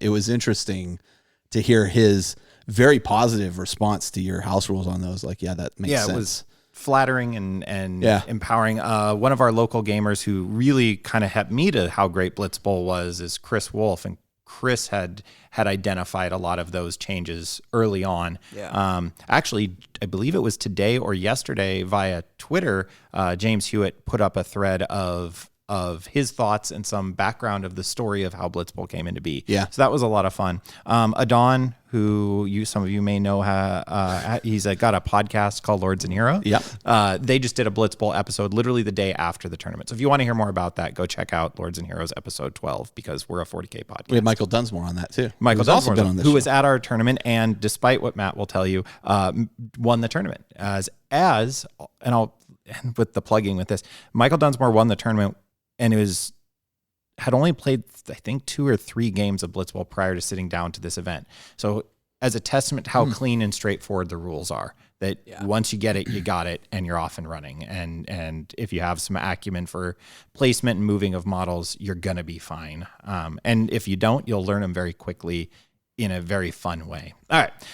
As mentioned, Matt and I played a couple games with my Khorne Demons, which had not been our narrative to this point. I think the long-term narrative, for at least in my mind, for Matt's Genestealer Cult is the Sisters of Battle. Oh, definitely. My sister's faction trying to purge his Xenos filth from their territories. But I had to back burner them because very generously, Brian, who I mentioned a little while ago, and Colin offered to have me kind of last minute join them at the Boise Cup Grand Tournament up in Idaho. Yep. And so I packed up my Khorne Demons, largely went with Khorne Demons to the ITC tournament up there because Brian and I both wanted to take a minimal mental fatigue approach, something that would not tax, after playing 5 games over 2 days, our mental state so much. So limited command point pool. Go get them, guys. I was the only Khorne Demon player there, and managed to win best Khorne Demon player based on that alone, which meant nothing. But that's Congratulations. Also thanks so much. But that's where I got the Keeper of Secrets from, was in the raffle there, which was awesome. Had 5 very, very enjoyable games. At the venue was Alpha Beta Unlimited Game Store there in Boise. What a phenomenally cool game store. No matter what kind of gaming you're into, if you are anywhere vaguely in the Boise area, I cannot recommend enough to go check out ABU, Alpha Beta Unlimited Games. Very professional run environment, huge gaming space, very active community. They had expansions for board games that I didn't even know were released yet. Did you know Cyclades has like 3 expansions? No, I I didn't. don't even know that game. Matt does. And I was like, wait, what? Anyway, for those of you who know, Cyclades has like 3 additional expansions beyond what's in the Titans box. Whoa. Yeah, something to do when you get back. All right. Also, the event was run by Aaron Albert and Matt Johansson, who did a phenomenal job. There were 80 plus players there. Things ran very, very smoothly, very limited hiccups. It was a great event. I'm going to really quickly go through my 5 games over the 2 days, and then I will kind of wrap up my talking about this. So Scott Rumpel was my first opponent. He was playing a combination of Space Wolves and Knights. Scott was an excellent opponent. He absolutely curb stomped me and dragged me screaming and crying through the ground. I am very proud to say that through this, I helped in my own small way. Scott went on to win best overall at the tournament. Beautifully painted Space Wolf and Space Wolf Knight army. He had a Vindicare. Carl, you're right. They're no joke. Holy cow, they're good. Which on some level, after all the additions of watching the Sniper Assassin really be kind of, dude snipes people and puts them down now, and they don't get up. Yes, and he does. It's just neat like to that. See him do it. He causes a wound, then he rolls to see if he causes another wound. And it's like, oh God, just please roll bad. No, he didn't. That guy's done. I did the same thing of like my little Herald Warlord just had his head poking out just a little too much, and then that wasn't a problem to have his head poking out anymore because it was gone. Just so you know, I just bought Barnes. I just bought Blitzbowl. Is that what you were doing? Thank you, Carl. You won't regret it. I'll be picking it up after this. It's at the store. Can't wait to play. It better be good. That's all. I don't. I think may you're or gonna be may disappointed. not. I hope not, because I really do like the Blood Bowl theme. I just can't get into the game. Maybe I'll like this more. You and me both, Carl. I would. All right. I'd be surprised if you don't. So Scott was an awesome opponent. Not only did he kick my butt, but he taught me a lot about how ITC playing works. and how the scoring works. So actually, after my game with him, I was able to score, which is going to sound weird. I was able to score all my games myself. And that is not, if you've never played that format of game before, it is a very different way of playing. You're going to go into depth on that in I am. Splintermind, right? You're Yeah, gonna join so Brian on the Splinter. Since Brian- both of you were there, it makes a Right. lot more sense. So Brian and I, it'll be their episode 67. I believe we're recording first thing next week. Cool. So by the end of next week, if you check out the next episode of Splintermind, Brian's been doing a whole build up on his show of what he was going to take and why he was going to take it. So we have a lot of thoughts as predominantly being narrative players in our area. Neither of us had been to a tournament in a long time. Why is there such a stigma around tournament play, especially from the narrative community? And I think it goes both ways at times. For sure. And so we'll have a lot of thoughts about what did we learn, what was our takeaway. So if you are tournament or ITC curious, or just somebody who likes tournament play and you wonder why we get so bent out of shape, that might be a great way to go listen in and check that out. So Splintermind 67. I'll definitely add a link to in the show notes to the Splintermind site, but it's not until episode 67. Yeah, it should be end of next week, is I think our plan. But yeah, Scott couldn't give him enough credit for being a heck of a nice guy. He checked in on me almost all weekend. Oh, that's pretty cool. To be like, hey, how's it going? Did you do better? Did you understand more? To which the answer was yes. I ended up finishing 2 and 3. Could have potentially gone 3 and 2. I'll talk about why. Sounds like a really in friendly environment for the most part. Yeah. For the most part was. So my second game was against Benjamin Van Note, who had a Tau Fire Warrior gun line. Really nice guy from a crew of gamers from Montana, which will be a theme you'll pick up on here pretty quick. Unfortunately, the game set up with my Alcorn Demon Charge and Get 'em list through an open killing field, which the Tau gun line was. How'd that work out for you? Exactly as you'd expect. Benjamin did very, very well points-wise that game. He scored very high. Congratulations to him. But also was a really fun guy. Somebody I would happily play with outside of that environment. Nice. My third game was against Nathan Monell, who won. It gets called a lot of different things, the Golden Grot, the Wooden Spoon. In this case, though, because the Boise Cup is a class-run organization and event, he won a freaking plasma pistol at the end of this. Nathan had the dubious honor of going like a 0 and 5. And it was a 3D printed, painted by Colin plasma pistol to scale. Really? It is about the size of his of your forearm. That's awesome. Back to back. When he got it, he was holding it like somebody holding a giant silver serving platter. Like, it was cool, clear that he was blown away. Super nice guy. He was running Tyrannid Big Monsters. That's when I kind of figured it out. And he had a Tyrannid Big Monster mostly charge forward list. So finally my Corn Demons were like, oh, somebody wants to fight. The Khitan Ravager is really good if it gets to fight. And it did. Yeah, it'll rip things apart. And then the Demon Prince and Bloodthirster flanking together. They're not too snazzy either. In close combat. They managed to make some things go. So it was a super fun game, though. Really nice guy from Montana that I would happily play again. My fourth game was against Stephen Pruitt, who was, again, playing Tau, but this was Big Mech flavored Tau. Yeah.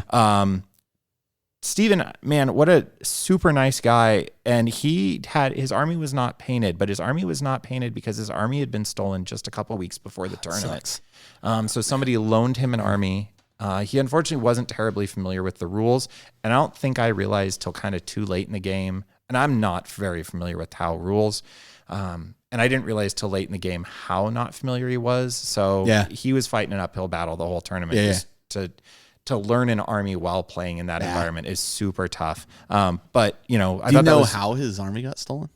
Did he? I don't. I just said it got stolen. Yeah, and they kind of made a disclaimer of no, your stuff does have to be painted. We have one exception, and here's why. And it's cool. And it was him. Yeah, it's super cool. In that instance, absolutely. Yeah. And a nice guy, and we had a fun game, and that one did go my way. My last game was against Christopher Van Note, who was playing Tyrannid Swarm, very similar to Nathan Manel's that I mentioned earlier. A lot of big monsters, the Swarm Lord running around. Man, in a Tyrannid army, Genestealers are no joke. Moving 8, charging 3d6, advancing 3d6, picking the highest, then doubling that. They're super fast. Yeah, 20-inch movement, and then I'm going to charge you. And they're no slouches. Christopher and I had, for me, the best like matchup game, we finished with a really close score. Most of my games were very lopsided one way or the other, blowouts one way or the other. Christopher and I played a very close game. Late in the game, I realized that I hadn't spent any command points yet, and there was a separate list of like achievements, like, you know, fail, which I also managed to do in the prior game, fail a 4-inch charge.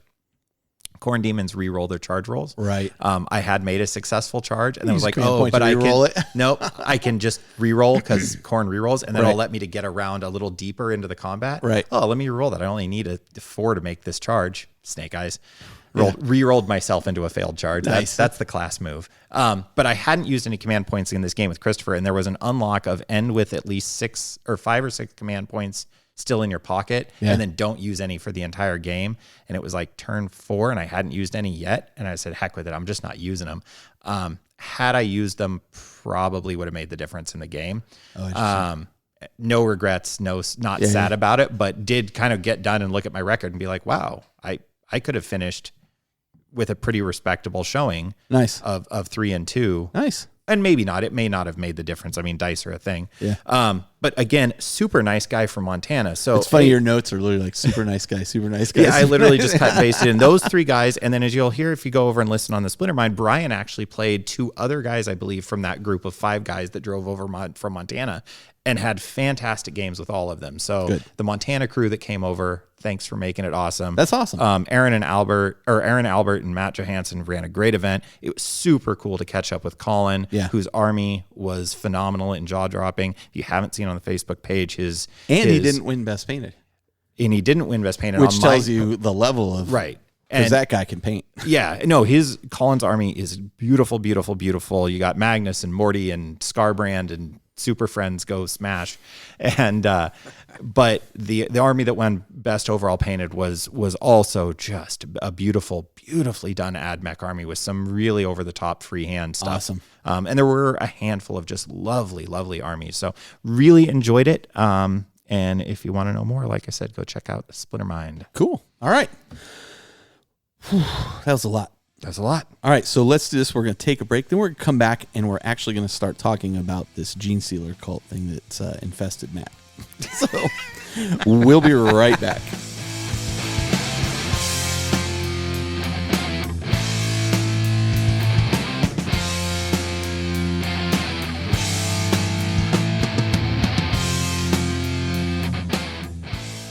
All right, and we are back, and we are once again talking about the Genestealer Cults, and now we're going to go real in depth here with the Insidious Curse.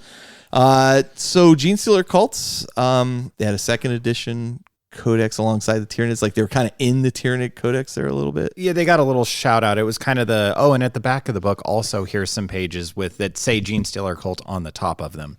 Right. Yeah, they haven't ever, that's the beauty of it, is they haven't ever had a real codex. No. This is the first real dedicated book to them. 2019, ever. I think January even was when they January came and out. February. Yeah. So, I mean, it's, the crazy thing is, like, as you hear us talk about kind of lore and the backstory in here, like they've always kind of been mentioned back there. Lurking. Yeah. In the shadows. The interesting thing was, when the Genestealers first kind of came on the scene, which is probably slightly influenced by Alien the movie and that kind of thing, just a little, the Tyranids as a larger army, as a larger concept and organization, weren't really, like the two weren't really drawn together. They weren't the same. They weren't part of the same lore. They were completely separate things. Right.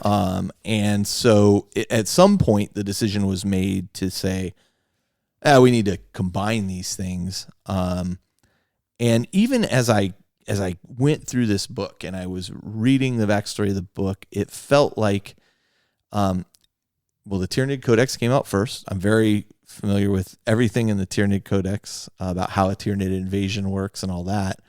And it briefly touches on, you have these Genestealer cults that kind of have an uprising. And so it wasn't until I read this that I'm like, here's the other half of that story. Like it was kind of missing. That's a great way to put it. And it. it's bigger than it's ever really been alluded to in the Tyranid Codex, because they're fleshing it out. It's to a degree, the canon has changed a little bit, and as they flesh it out, they add more, and you're like, well, I've never heard this before, Right. And so that's kind of how I felt reading this. Well, that's ridiculous. I've never heard that. Well, I guess that's actually now.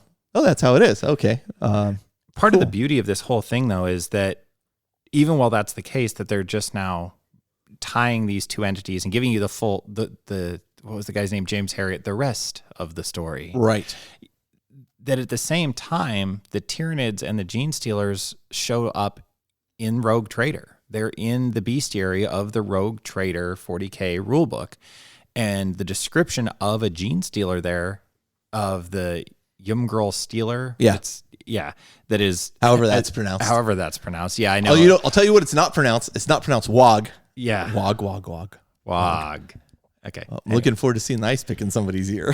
Yeah. Well, put up. I also thank you for indoctrinating me officially to the show. Matt, I'll clue you in later. This all happened on Facebook. Oh, perfect. Okay. But the original Rogue Trader identifier of the Genestealer, it's great because it literally calls out the whole cycle of how they exist and how they function. Right. It just never mentions anything to do with the Tyranids. And the first Tyranids that's effectively a Termagant is in there, but that's never really laid out all that much either. So it's much like the Eldar in their very earliest, these little icons and runes eventually turning out to be aspect warriors and full developmental cornerstones of the universe. The Genestealer cult has always existed in this particular way, and they haven't deviated from that. They've just exactly as you punned, they've just fleshed it out. Yeah. But then from there, do we want to get into the history of kind of their evolution? Let's talk about it a little bit. So White Dwarf, circa 89, we get this idea of a full sense of the Genestealer cult. In it, we have it listed here as 114 through 116. And we learn about the brood cycle, the breeding cycle that is cornerstone and mentioned in Rogue Trader again, to how the Genestealers come into existence and how the infestation process works. I believe this parallels also the release of Advanced Space Crusade, as well as one of the expansions for original Space Hulk drops around that time, either Pure Strain or Hybrid, one of those two. Okay. And then there's a big gap in the history of they get this second edition little blurb in the back, Codex Tyranids. So we're early 80s or 90s there, excuse me. It's, circa 93, 94. And then there is a whole lot of nothing until about 2016. In 2016, the Overkill box drops. Yeah. And we see again a White Dwarf supplement and rule supplement for our first official look at new Genestealer cult models in many years. Yeah. And some new rules there, and also rules that allow you to play them in the new modern version of Space Hulk that shows up right around that time as well. And then wait a few more years, about 3 more years, and we see the Genestealer cult book as we see it right here, right now. Yeah. Just a few months old. Yeah. And boy, as a model range and as just a rule set, it plays uniquely. The model range is stunning. It is really, you've watched it develop and really grow and become its own thing. Right. Like a lot of times they'll talk, Matt, in 40K about what's the new faction you think they'll add. And for a long time it was, they really don't need to add a new faction. What they need to do is just update their current factions a little more frequently, because there was a time in this game where you would go years between a codex. I think Dark Eldar went like 12, 13 years between codex. Right. I believe that's the classic example. Yeah. Isn't it? Right. Yeah. And so now we're at a state where I think the game and the company are like, hey, we could now seriously consider adding some other factions, and how do those, and they have to take so many things into consideration. How do those factions really fit within the lore and things that have been mentioned in passing before, such as Genestealer Cults. The only thing I would ever hear about Genestealer Cults at this point was the Genestealer Cult limo. Right. Which shows up in those white early 100, what was it, 114, 116. And the point being that, well, a Genestealer Cult infests the government, infests all levels of society. Right.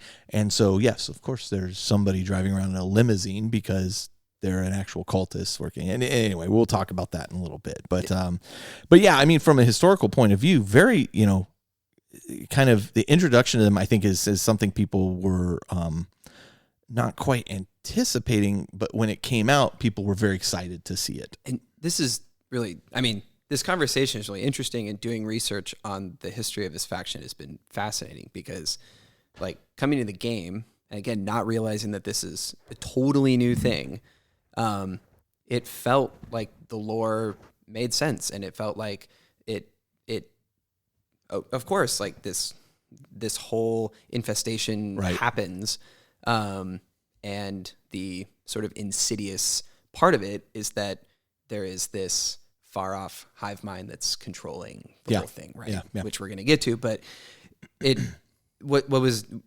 feels like to me that this faction has sort of just been like a can that's been kicked down the road with like a little bit of lore here glommed on, and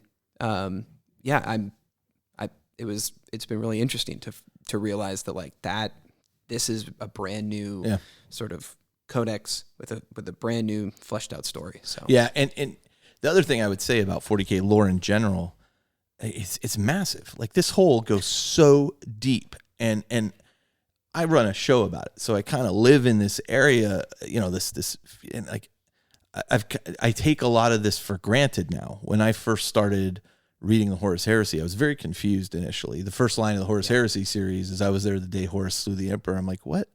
Didn't kill Emperor? This doesn't make any sense. Oh wait, this guy on this planet who was calling himself, and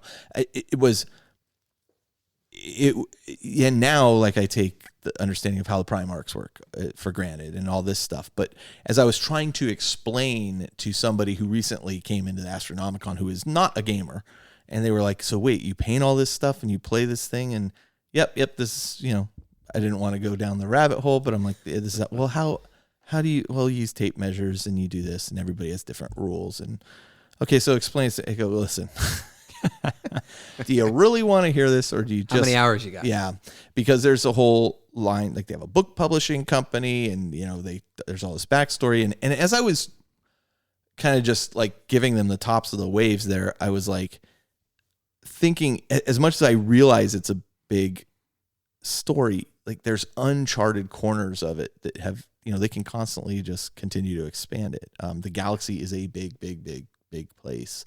And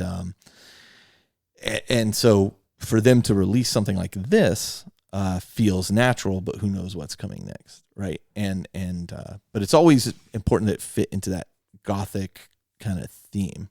And boy, do they. Yeah, boy, do they. So let's talk a little bit about how they fit into 40K. So I'm a huge like Call of Cthulhu fan, like the role-playing game and stuff. And that always deals with cultists. So this kind of speaks like my language right off the bat. But how does a cult of Xenos worshiping, like who would be insane enough to worship a bunch of these monsters coming from the depths of space? Like, how does that even begin? Matt, why don't you take, how does it start? How does the infestation begin? Yeah, so as it's told in the Codex, it can start with a single Genestealer arriving on a planet. Yep. Usually sneaking aboard some ship that winds possibly up a there. Space Hulk. Yep, possibly. I've heard. Arriving on the planet and then infecting one or more people with the Genestealer's kiss. Right. And implanting some of their DNA inside of them. And when they reproduce, this like first generation spawn is born.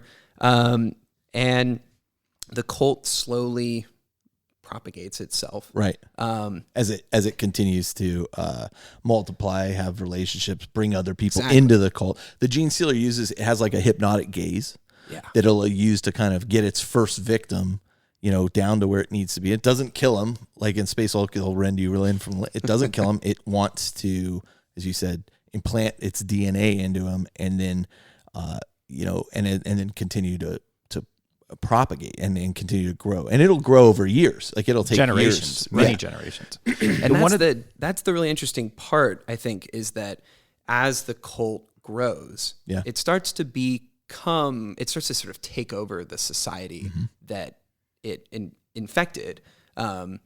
and these cultists will be a part of government and the Astra Militarum forces, and eventually you have this Genestealer cult that it has in a few generations maybe taken over a large percentage of the government, the society structure, important social structures, how things are shipped in, how things are shipped out. Exactly. They have their tendrils kind of everywhere. Yeah, and central to this whole thing is this notion of a brood cycle, and that is this the is super mechanic. important. Yeah, and it's weird because it's almost in my head for years it ran backwards, like it didn't fully make sense. Yeah, and something we'll talk about in a little bit.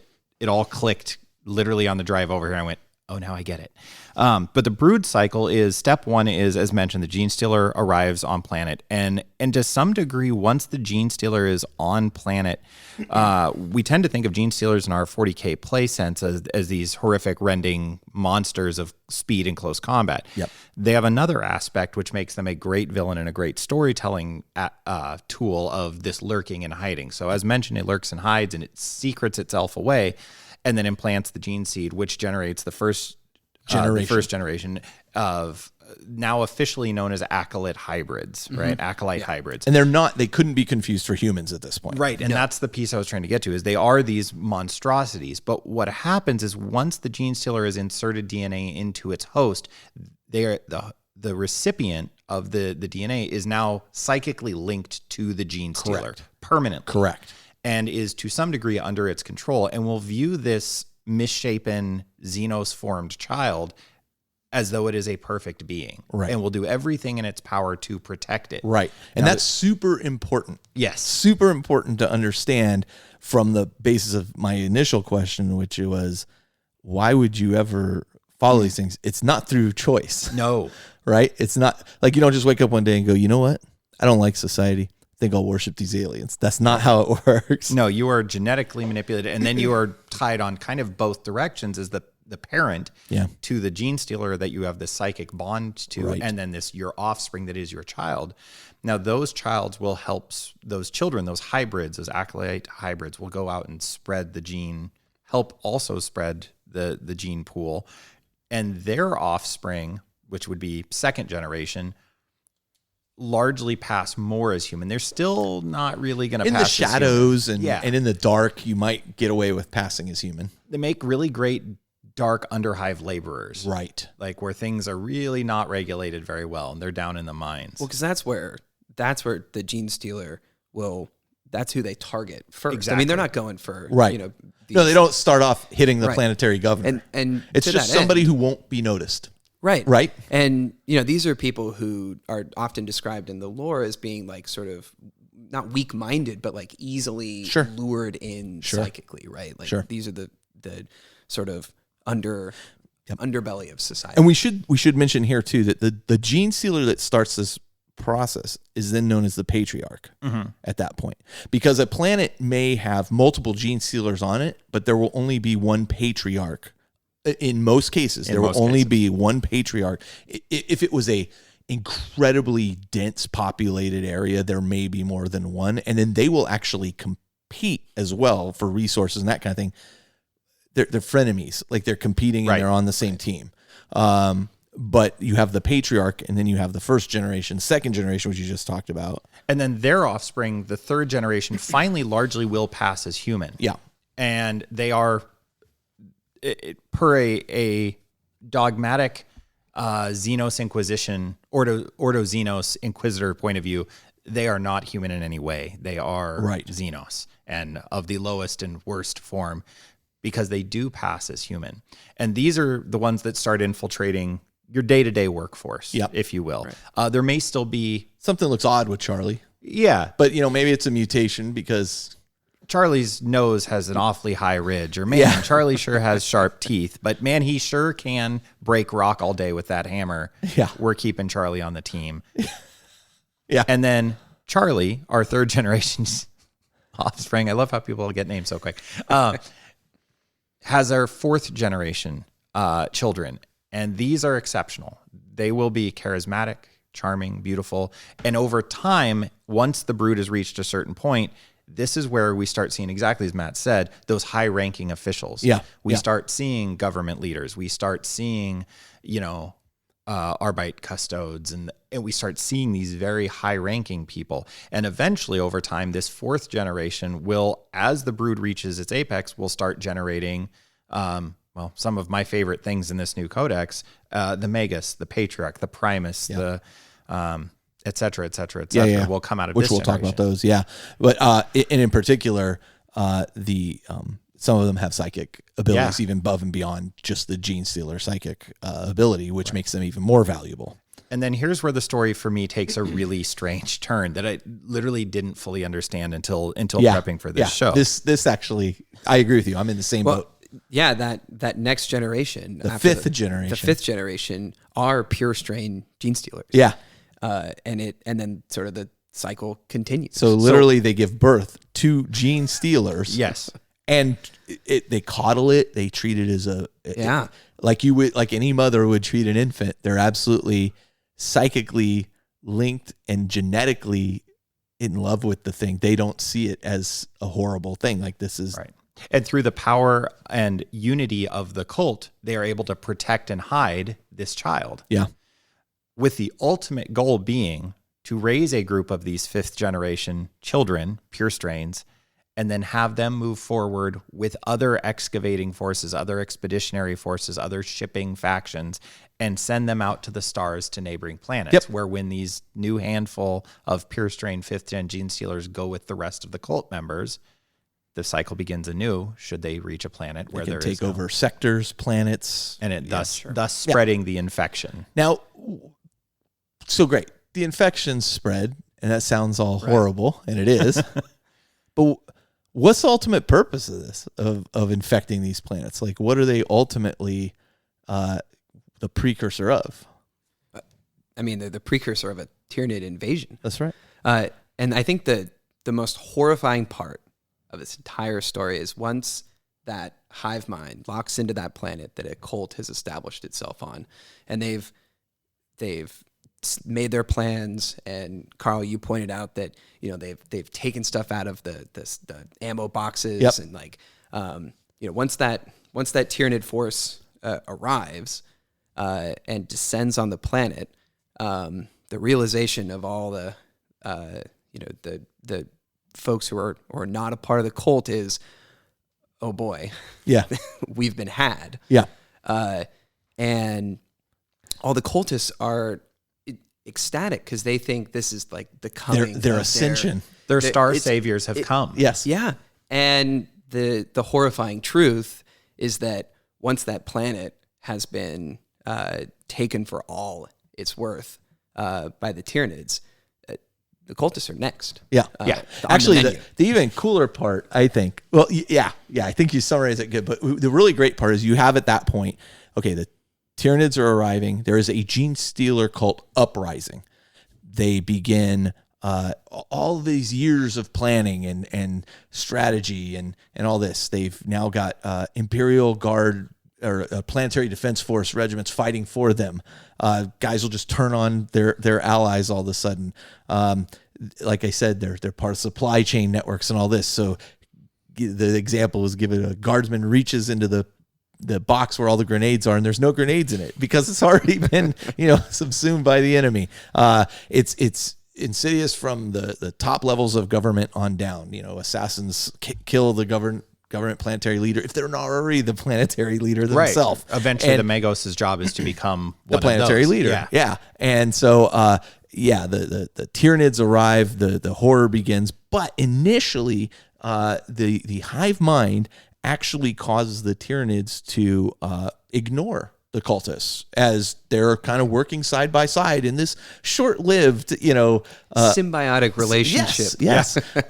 But not realizing that now that the hive mind has kind of arrived, the Patriarch, their mind has now been subsumed into the Tyranid organism. They are now just a follower of the Tyranids. But as soon as that occurs, but then once the Patriarch is kind of subsumed into the Tyranid structure, all of a sudden that psychic link that had been involved with all the cultists is shattered. And so the cultists now realize that this entire time, like the jig is up. And so they, for a fleeting moment, they have the horror of what they are and what they've become and what they've done, just in time to be devoured alongside the Tyranids after they've kind of fulfilled their purpose. Which, from a literary sense, to me, is what makes this story so good. That tragic, just as horrific as the cult is, that moment of going, oh, we've been saved, we've been saved, we've been saved. We've been had. Oh, we caused this horrific thing, because what Tyranids do to planets is unimaginably horrific. And then that's the end. Is like, wait, so what's next? No, that's the end of the story. It's over. Another little, and you were responsible not just for your planet being destroyed, but possibly you coddled, and brought about Genestealers that would go out and do this on other planets. So as these another little great little blip in this story is, as those multi-generational rotations are going through, then obviously the number of people in the cult is growing to a massive number. On a planet of millions and billions, it's, you have these absurdly large collections. Every time somebody joins the cult on a genetic level, it's the psychic resonance is increasing for that planet, which is exactly the thing that draws the Tyranids in on. It creates so the Tyranids won't even turn course to come eat these planets until they're really ripe. And they've also generated massive... That's a good way of putting it, till they're ripe, right? I mean, for harvesting. That apple's still a little green. Right. And, there will be too much resistance. We're not going... It's path of least resistance for easy prey. That's a really good it is point. This... Yeah. And the other interesting fact is you can also have cases where this Genestealer uprising is kind of brought about prematurely, as there is competing resources on the planet, and the Genestealer cult finally feels like we need to just, take over, or perhaps the tendril of the hive fleet that was headed their way is decimated in some other conflict, but they've already, begun their quote unquote ascension at this point. And that's okay too, because the Genestealer cult will continue to spread and take over the planet, and spread its influence throughout the galaxy. But eventually some other Tyranid hive fleet may latch onto that psychic resonance. It doesn't have to be the one it started from, and make its way over. And ultimately that's the ultimate end to everything. But I mean, I think that's the ultimate end of 40K in general. Seems like it. The Tyranids are eventually just going to come devour everything. So, but anyway, I love the horror aspect. As I was reading it, and then they got to that part of and then just as the final kind of knife in the back, you get to realize you've been responsible for all this and completely under this thing's control the entire time. Right. I mean, when Grand Cthulhu finally rises, it's not like, and then he high fives all his followers. That's not what's going to happen. Story ends. It's going to work. And it's not how this story ends either. It's great. There's some little references to when the Imperium first starts figuring out what Genestealer cults are, that they're like, oh yeah, we had these unpleasant uprisings, but we quelled them. And then like generations later, like it happens again. And they're like, so we sent people and we wiped them out. And then it happens again a few generations later. And it's not, some particular, Ordo Xenos Inquisitor's like, wait a minute. Wait, no, we've already squashed this planet like 3 times. What's the deal? There's like this whole story of this Inquisitor that goes down into these mine pits to stop him. Then, he's like, hey, there's a problem down here. And he's communicating up. Yeah, there's some problem. We're taking care of it. And then the communication comes up. Yeah, everything's fine. We've taken care of it. And like years go by and they're like, we haven't heard from this Inquisitor in a while. Yeah. Let's send a team of guys down there to go look. And they disappear. Yeah. And then they're like, let's send some Death Watch guys down there to go take a look at what's going on. They come back, and this is not good. It's like Cassius is the one on that first hit team and comes out and is like, no. The interesting and the cool part about that, just from a Death Watch perspective, is Cassius is like, I'm going to go down there, and he's like, and I'm going to handpick the team of Death Watch guys that are going to go with me down there. It's just a very cool, like super elite, we're going to go down there and deal with this. And then he comes out and he's like, we're screwed in this planet. This is way worse than we thought. And it also speaks to the fact that trying to root out one of these cults is damn near impossible. I mean, you can go in, but if you don't tear it out entirely by the weeds, if even a piece of it is left, it will come right back. In a sense, somewhat like orcs, and you know how they treat once an orc is on a planet, they're burning all the corpses because the spores are going to go around, and you'll constantly be dealing with orcs, and their wog. It's inevitable. Sooner or I later, throw you're it going to in get a there wog. again. But Somebody's really going to have to tell me what's going on. yeah, well, boy, you miss out on so much. I'm just telling you. But you also gain so much by not being a member of Facebook. So anyway, yeah, I mean, unless you completely remove it, which is, there's so many places on a planet that something can just hide innocuously, and then the whole cycle can start again. Somebody once explained to me that Necromunda, the beauty of Necromunda is that you've got all these war bands with all these different names. I mean, you got Big Chungus running around somewhere in the Underhive, and nobody anywhere cares or knows in the like, this entire game is built around something that matters zero in the grand scheme. And in a weird way, the beauty of the Genestealer cult is it exists in that place. Yeah. It is this massive, potentially galaxy destabilizing force that exists in a place that nobody even will ever see it. Yeah. It's, hidden in plain sight, as Brian likes to say about demon princes. That exact point is what drew me to the army. Okay. Is the fact that it wasn't interested in taking down the Imperium from the top down. Right. They're not, it is a slow, meticulous process that takes time and patience, and the hive mind isn't going to bother until it's ripe, and it targets the no-name people living out their completely, as the Imperium would probably see it, useless lives. And those are the people that I found myself most interested in narratively in figuring out how to bring that to the tabletop, which was with that story just really stuck in my mind. And that was what brought me. It is a powerful, narrative arc. It's very powerful. It's well designed. I think it's well written in the book.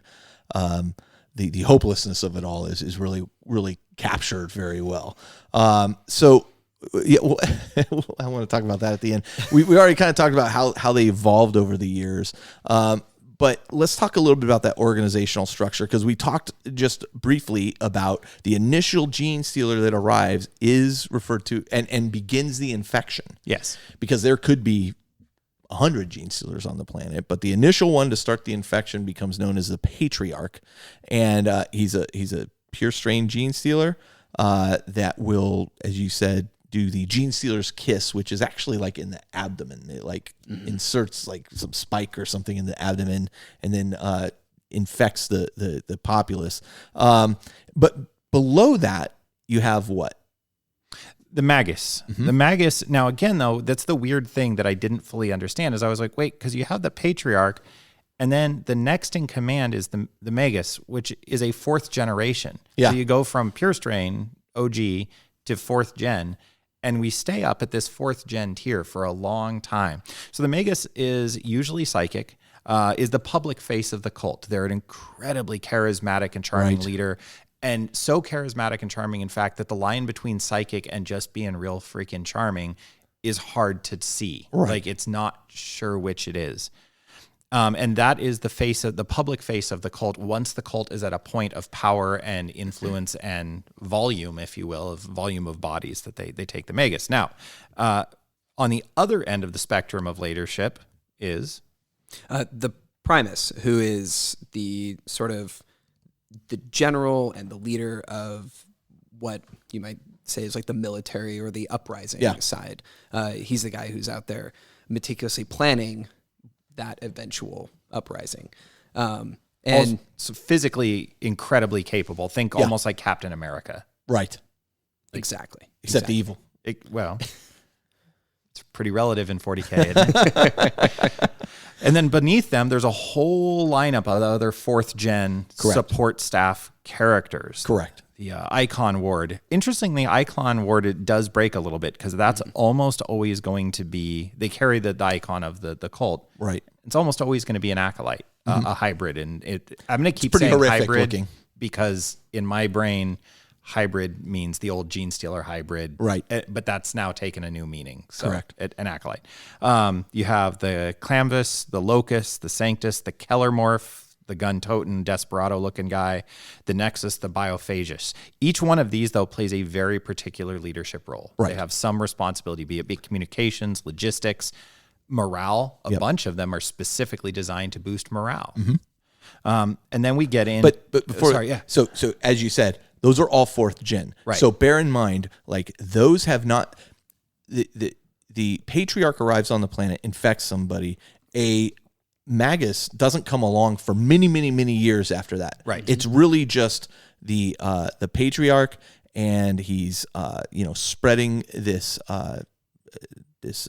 gene manipulation, and they're all very, very hidden. Maybe amongst the miners, maybe in the sewers. Everybody's very hidden at this point. Kind of just honestly procreating is really their objective. Like, nothing comes before the procreation. Like, they just need to keep growing the cult. And so it takes, many, many years before these 4th gen. And once the 4th gen starts showing up, now you're getting close to the ripeness, the ascension piece of that. So up until that point, it's really just kind of this monstrous cult of hybrid, as you use the term, and acolytes that are just, their whole objective is just get more unnoticed people into the cult. The people that are destitute or lost or just won't, if they went missing, nobody's going to notice, and they just keep pulling them in. And they later we'll talk about how through the cult creeds, there's a different vectors of how do I get, how does the 3-armed thing with giant fangs and a half a tail convince me I should join the club. Right. They have some really beautifully thought out ways in which they do this. And then you mentioned you've got the acolytes and the neophytes and all this under these second and third gen folks underneath that are just kind of the teeming masses, and also your brood brothers, which are ostensibly in game terms your Astra Militarum and general populace that fall sway to the power and lure of this. Now, the part that I clicked for me finally, because this is really weird that you've got the Patriarch, the original, and then everybody that has any sort of power or authority is 4 generations removed from it. Like, I was like, that just... It feels backwards. Until you look at their icon. Think about the Genestealer Cult icon. It's always an open mouth of a Genestealer biting, and then it wraps around to its own tail at a point. Right. And it's this very fine infestation point that grows and grows and grows and grows around till becomes the Great Devourer. And there's all these little offshoots and spines in every single one of them. And it is that cyclical nature that's so important, because what happens after a 4th gen, and this is when I went like, oh, now I get it, is the Magus, the Icon Ward, the Primus, the Nexus, all these folks, if they have offspring, we go back to pure strain. We complete the cycle. Right. So it is the connection point. It's just weird that, like a ring. And when you think about Tyranids, to me, this is that beautiful intercession with Tyranid lore of it's ultimately all about just feeding the cycle. Right. That's all Tyranids want to do is it's devour. Why? To continue to increase biomass. Right. Like, that's how they function. Without that, they wither and die. I mean, there's literally cool stories about, bombing planets to death so the Tyranids can't eat them, so they starve. Right. So it was that notion of that cyclical nature being represented in a visual way to me that I thought that was super cool. And time is an ingredient in the ranks of the Genestealer Cult. So, like, the idea that you're waiting until the 4th generation, we got plenty of time. No rush, right? We're going to wait until the best possible generation is born to really start working our way up through society. Right. And patience and time are the most important ingredients in any cult uprising. By the time you see the Genestealer Cult on the table, like, they're ripe for the picking. Like, that's the deal, right? That's where they've reached that point. Okay. So other than this, which says a lot, like, what have Genestealer Cults done to kind of drive events within the 40K universe? I mean, I would argue that there's nothing hugely significant that leaps out at this point. We kind of talked about where they appeared. They were just kind of mentioned in the lore here and there. But this being the first time that they're officially realized and the spotlight really comes on to them is really, now I think we will see how they impact, outside of just being the precursor to Tyranid invasions, but how they change what occurs within the 40K universe. We're seeing that in the Vigilus campaign. Oh, yeah. Where they're featured heavily in the Vigilus campaign. New units come into the Vigilus campaign that were quite exciting, but we also see like how, even more than just the codex, we see a fully realized kind of infestation of the Genestealer Cults, and even right down to the Kellermorph, which we talked about before being a model that's hard to get and whatnot. But it's interesting that he becomes almost like this hero of the people that they almost like, and this is gonna go back away, but kind of like a Zorro, or like totally. Where he's like, oh yes, look, he fights the power and he's rooting for the good guys. No, he really isn't. But the whole trick there is that people are rooting for this and helping, and they're even they're going from the fire pan into the fire at this point. Right, and you could argue that every giant Tyranid invasion story, that the Genestealer Cults played an essential role, yes. right? And it's always been the best narrative. I find myself reflecting. It's funny because until you just said it, I didn't think of the Genestealer Cult as a new faction until you said it at the beginning of this discussion. And they are. It is. It's a new playable faction. Mm-hmm. It's always been alluded to, right? But you kind of just, I didn't realize the scale and scope of it, right? And for me, what it was, the Necrons, a lot of people said with the Necrons that when they're, not their latest book, but the one just prior to that, the late 5th edition book, I think they got. It was. People said a lot when that book came out that they went, man, now it feels like these guys belong in 40K. And they did a lot of work to bury the Necrons in the sand of old. Yeah. And a lot of narrative work to go, well, why haven't we heard of them before? Yeah. And they made it make sense. Yeah. And it took some time to dig them in. And also give them more character. Right. And that's one thing I will say about this codex is there's a lot of character to this codex. Amen. If one of my issues with playing Tyranids is I like character in the army. Like when I was playing Austin IPA earlier, and I was saying how my Exalted Sorcerer got blasted off the table, I was like, oh damn, like this guy, dang, my hero was just taken out. For a Tyranid army, I'm kind of like, more guys. And my Hive Tyrant died, okay. But I'm building a kill team, the Chaos Sorcerer central to that kill team. Like he's my hero. Here you have like characters and things that I latch onto. Yeah, if you want to write your own story, I don't know if there's a better army for you than this. I mean, when I first bought into Kill Team, I bought a box of Tyranids. Yeah. And I had the same sort of narrative block. Like I love the idea of them. The Genestealer Cults were a way for me to get at that like Tyranid big threatening force with some humanity. Yeah. And some characters that I could sink my teeth into and like build a narrative around. I feel like playing Tyranids is like playing a disease. Mm-hmm. Exactly. Right? I'm like, okay. And here you have the vector for the disease. Right. You have like the actual like flesh. That's a nice analogy the too. The flesh and blood that's preparing the planet to be infected, right? It's so vile the more you think about it. Like it really is. And it's those awesome. The armies have to fit the fabric of the narrative, and these guys are woven as deeply and fundamentally as they could be.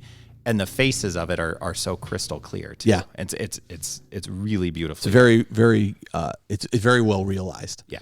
All right, let's do this. Let's talk about, because there are different cults and they all behave different ways. Much as every show of Force we talk about, Space Marines have different chapters, Tyranids have different hive fleets. Well, Genestealer cults have different types of cults, different cult creeds, if you will. And Matt, let's start with you since it's your army. I think you should have the honor. What is your favorite cult and why? And this is actually the cult you play, if I'm not mistaken. Yes, it is. I would not have chosen anything else. I didn't think so. So the Twisted Helix is the name of this cult creed. And they're really fascinating because the Twisted Helix actually breaks the mold of how the original infestation starts. So wait a minute. We just talked about how cool it all was, and you picked the thing that is different. Way to go. Yeah, it's my inner hipster showing. Sorry. So it's really unique. And literally it started not with I know I just went over talking about how much I love the fact that it starts with sort of this like the underbelly of society. Well, the Twisted Helix starts at the top of society with a bunch of rich people actually on a planet that was, it starts with a pharmaceutical planet. Okay. And these aristocrats, these upper crust people who are a part of like basically big pharma, and they get it in their heads that they're going to basically try and play God. They're real power hungry, and they're going to attempt to make the most physically perfect being. What could go wrong? This story has been tried 1,000 times. It's worked every time. I was doing it last week. Nope. I believe James Cameron dealt with this in a little known movie called Aliens. No problems foreseen whatsoever. Small art house film you probably haven't heard of it. Yeah, I still. So actually, what I learned doing research for the podcast was that apparently there's this like whole black market for gene stealers that I had no idea existed. Yeah. And so these pharmaceutical bros, as I'm going to refer to them, they bought some gene stealers, and the biophaguses figured out how to extract gene stealer DNA. Okay. And then they started infecting people on the planet with this gene stealer DNA to try and figure out how to blend gene stealer and human DNA. Yeah. Interestingly enough, the Tau do this as well at one point. But okay, keep going. So, so they obviously their plan doesn't work perfectly from the beginning. So they've got these like bio horrors that are stomping around. And this is where we get the aberrants, which we'll probably talk about later. Yeah. But they eventually are successful. And what's really interesting is just that the fact that it doesn't start with the gene stealer kiss. It doesn't start with the gene stealer coming around. They eventually do have a patriarch. Yeah. But I just found the story to be so interesting in that here are these humans who are, as humans so often do in so many stories, they're like, we got money, we've got power, let's play God. We got nothing but time. And you know, nothing bad can happen. the almost sadder part about that story is that they do it to themselves. You know, that you know, they didn't have to be a victim of you were good. Idiots. You were good. You were fine, you idiots. And they start, like, the way they're infecting people is when folks come in for, like, their medical exams. Yeah. Like, oh, you know what you need? You need a shot. Yeah. We have a new vaccine that we're giving out. And then... In this case. Sorry for you. Fascinatingly, they're also, I was mentioning a minute ago, the cyclical nature of the Genestealer cult icon, the ring. Yeah. Theirs isn't. Yeah. No. It's a DNA. it's a DNA string. And it looks like a knife or a dagger, an injection point. Nice. So it was like, I love that that's... Yeah. Always cool to have something that kind of goes counter to the... Right. The thing. I think Phil Kelly was just talking about this in a recent White Dwarf article. You know, one of the interesting things is you have, anytime you write a story, like you have Ultramarines. What are Ultramarines known for, right?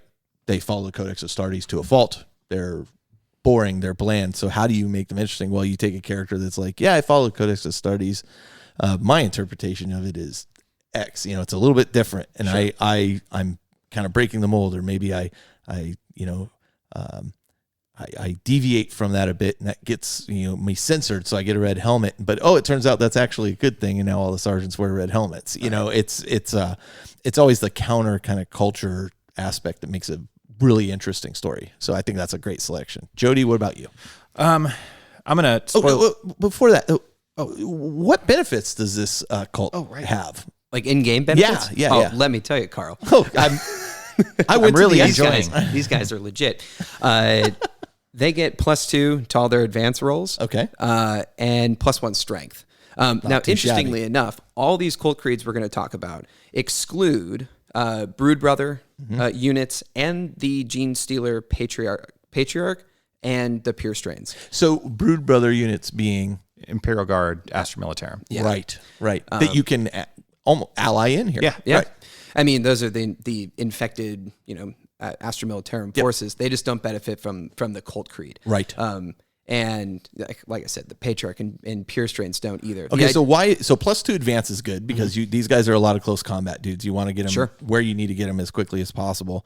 Why is +1 strength so important with this group? So basically, everybody that you're going to be thrown into close combat is strength 4 to start with. So getting them to strength 5 is huge. Yeah.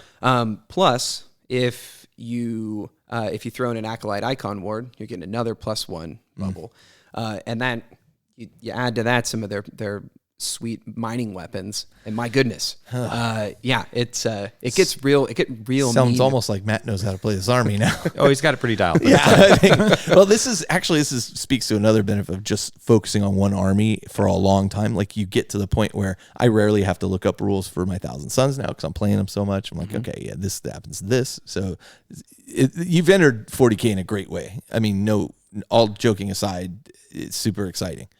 Jody, let's go to yours. All right. So was very tempted by the bladed cog that I'm going to give a quick shout out. If you like Mad Max, you will like the bladed cog. Moving on. Okay.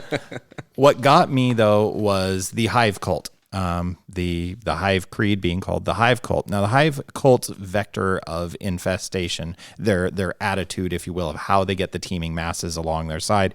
They place this Genestealer Patriarch will place a huge emphasis on recruiting and infesting what are viewed as warriors within the society, be it Underhive gangers, be it Militarum units themselves or Militarum forces, gladiators, anybody they can fight that is capable. And the thinking being is when the moment of uprising comes, the more capable bodied people you have who can grab a sword, the sharper the overall sword will be. Right. And so they appeal to these. Now, the beauty of this is that they also are very quick to rally the people around them because they are the warriors of the people, the defenders of the people. Right. And should the planet come under attack in the time in which the hive is germinating, well, then these people step to the front. They defend the people, they defend the brood, and then they are viewed, and it encourages more. The other beauty... Really, they're just defending their food. Right. I mean, effectively, ultimately. Well, then the next layer of this that I love is, okay, so if I go and I infest a big group of Astra Militarum or hive gangers who eventually get press ganged into the Astra Militarum, well, then what happens when you're press ganged or you're recruited into the Astra Militarum? You get sent off planet. Right, which is even better. And you take our little 5th gen buddy with us and hide him in a foot bag. Yeah. And then we get to that new planet and off he goes to make a new cult. Yeah. The goal, and so they're incredibly effective at spreading because these warriors are a prized commodity by the Imperium. So the Imperium themselves comes in and starts spreading the Hive cult all over the place. There's another cult that does something similar where they're just like super great workers and they're like super efficient. And so they're like, oh, these guys are super efficient. We should show, other planets how to be so efficient. Let's send these guys over. They're like, sure, I'll go over and show them. Right. So it's being a value. The other end of this is that because they are military forces, the Magos, the Nexus, the Sanctus very quickly start moving up the ranks of Imperial citizenry because they have military might behind them. And they have military might that has an uncanny ability to operate with a precise unity. Yeah. It seems like these guys all seem to just read each other's minds. It's crazy how good they are at this. As a result, so what does this look like for you on tabletop? Now, why did I pick this group? Let me get to that first. Why I picked this group is, to me, this reminded me of the 1980s versions of Genestealer Cult the most. Right. This is the group I could see that would have the cult limousine, which was the iconic image thing. Because, well, on one hand, they have these very stalwart warriors and fighters in their ranks, they also are very quick to have these very high-ranking officials. So what does this translate to? Well, as mentioned, their military forces are incredibly well trained and unified. So if they fail a morale test, they only lose half of whatever they're supposed to lose, rounding up. So, when you're a swarm army, taking mass casualties is a reality. Now I can mitigate those and keep fighting. Yeah. That's huge. And then you can fall back and shoot. You take a -1 to hit.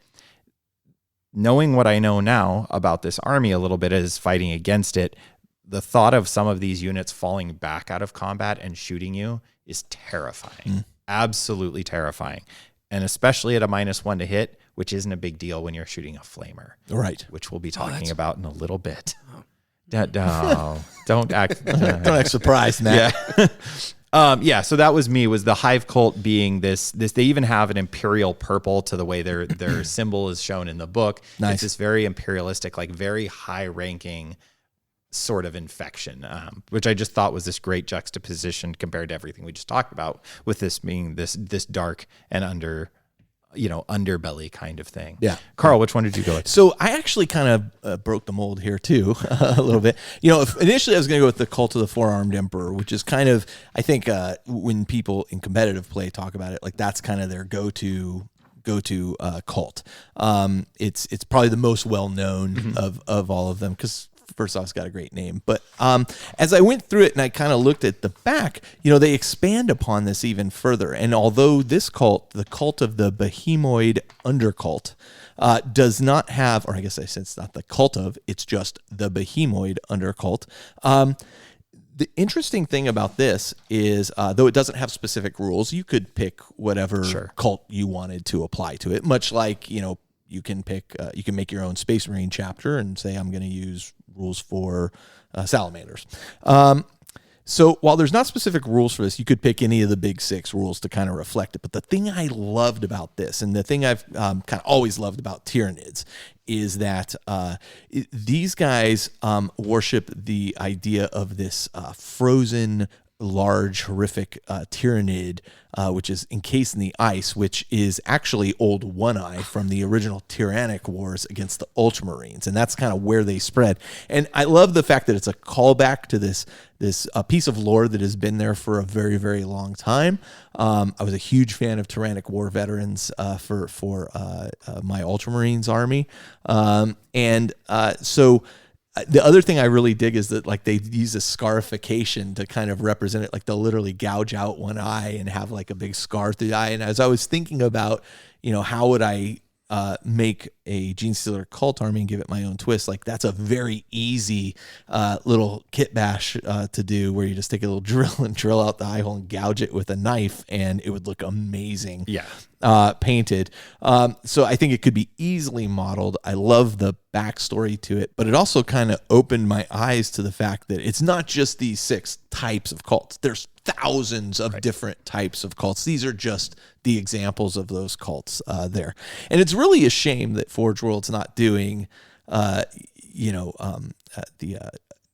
Imperial Armor books any longer, because, man, what they could do with building a great cult here, and the writing level of the Imperial Armor stuff was always just so enthralling. And I think they would have just done something really, really fascinating with this. So, fingers crossed that that's a yet.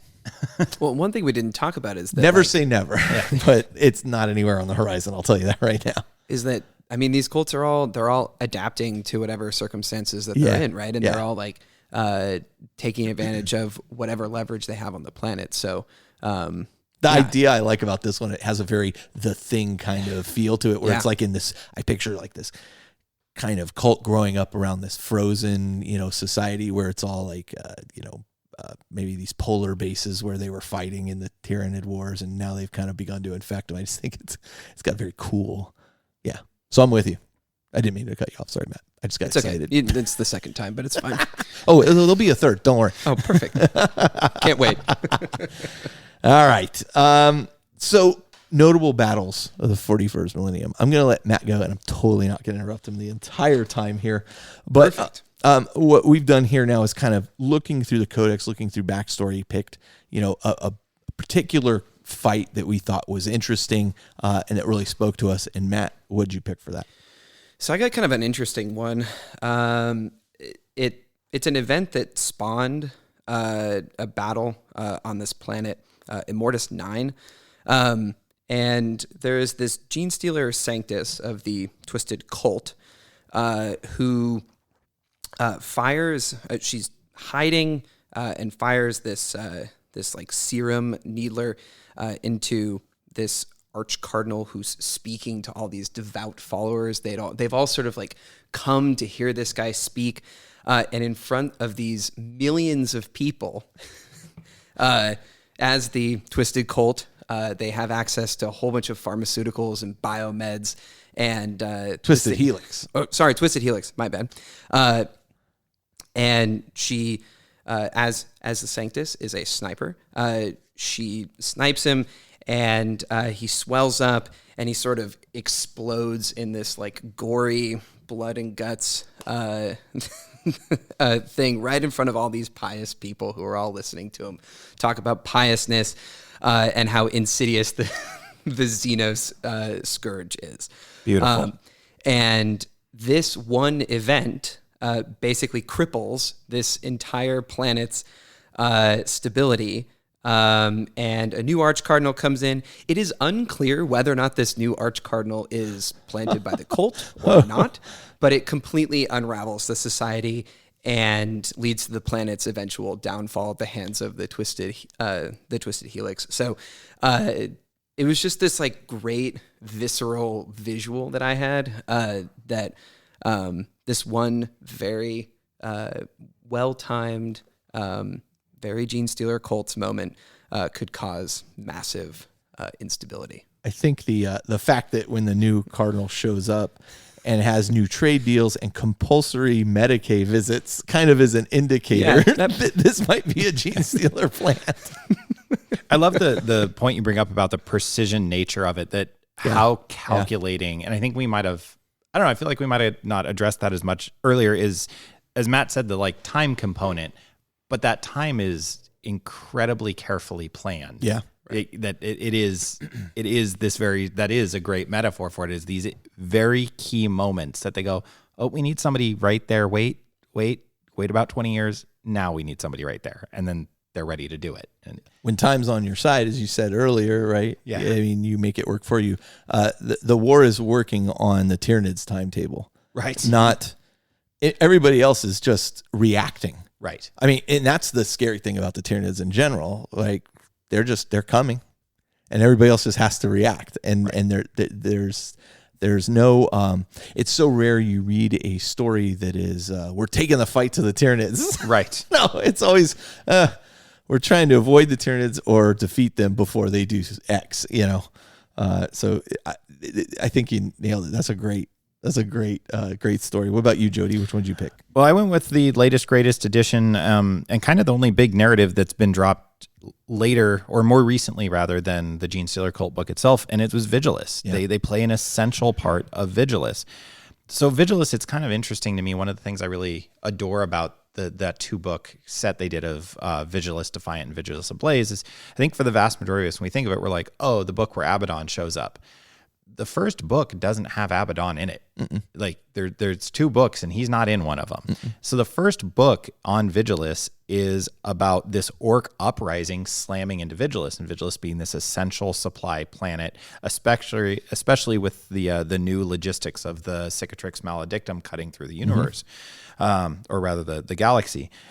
So the orcs come slamming into this planet and want to disrupt everything. Meanwhile, the Pauper Prince cult has been meticulously planning for generations how they're going to take over Vigilus, and they're still maybe a generation or 2 out. They're getting very close to their cult uprising, but the orcs come slamming in and doing very orky things. So the cult, who answers to Grandsire Worm, which I think is just, I don't know why, to me that is the coolest. It is a great bad name for like that. Yeah. Like, it's terrible, but I'm like, I don't care, it works. I love it. So Grandsire Worm is the name of the patriarch of this particular sect of the Pauper Prince on Vigilus.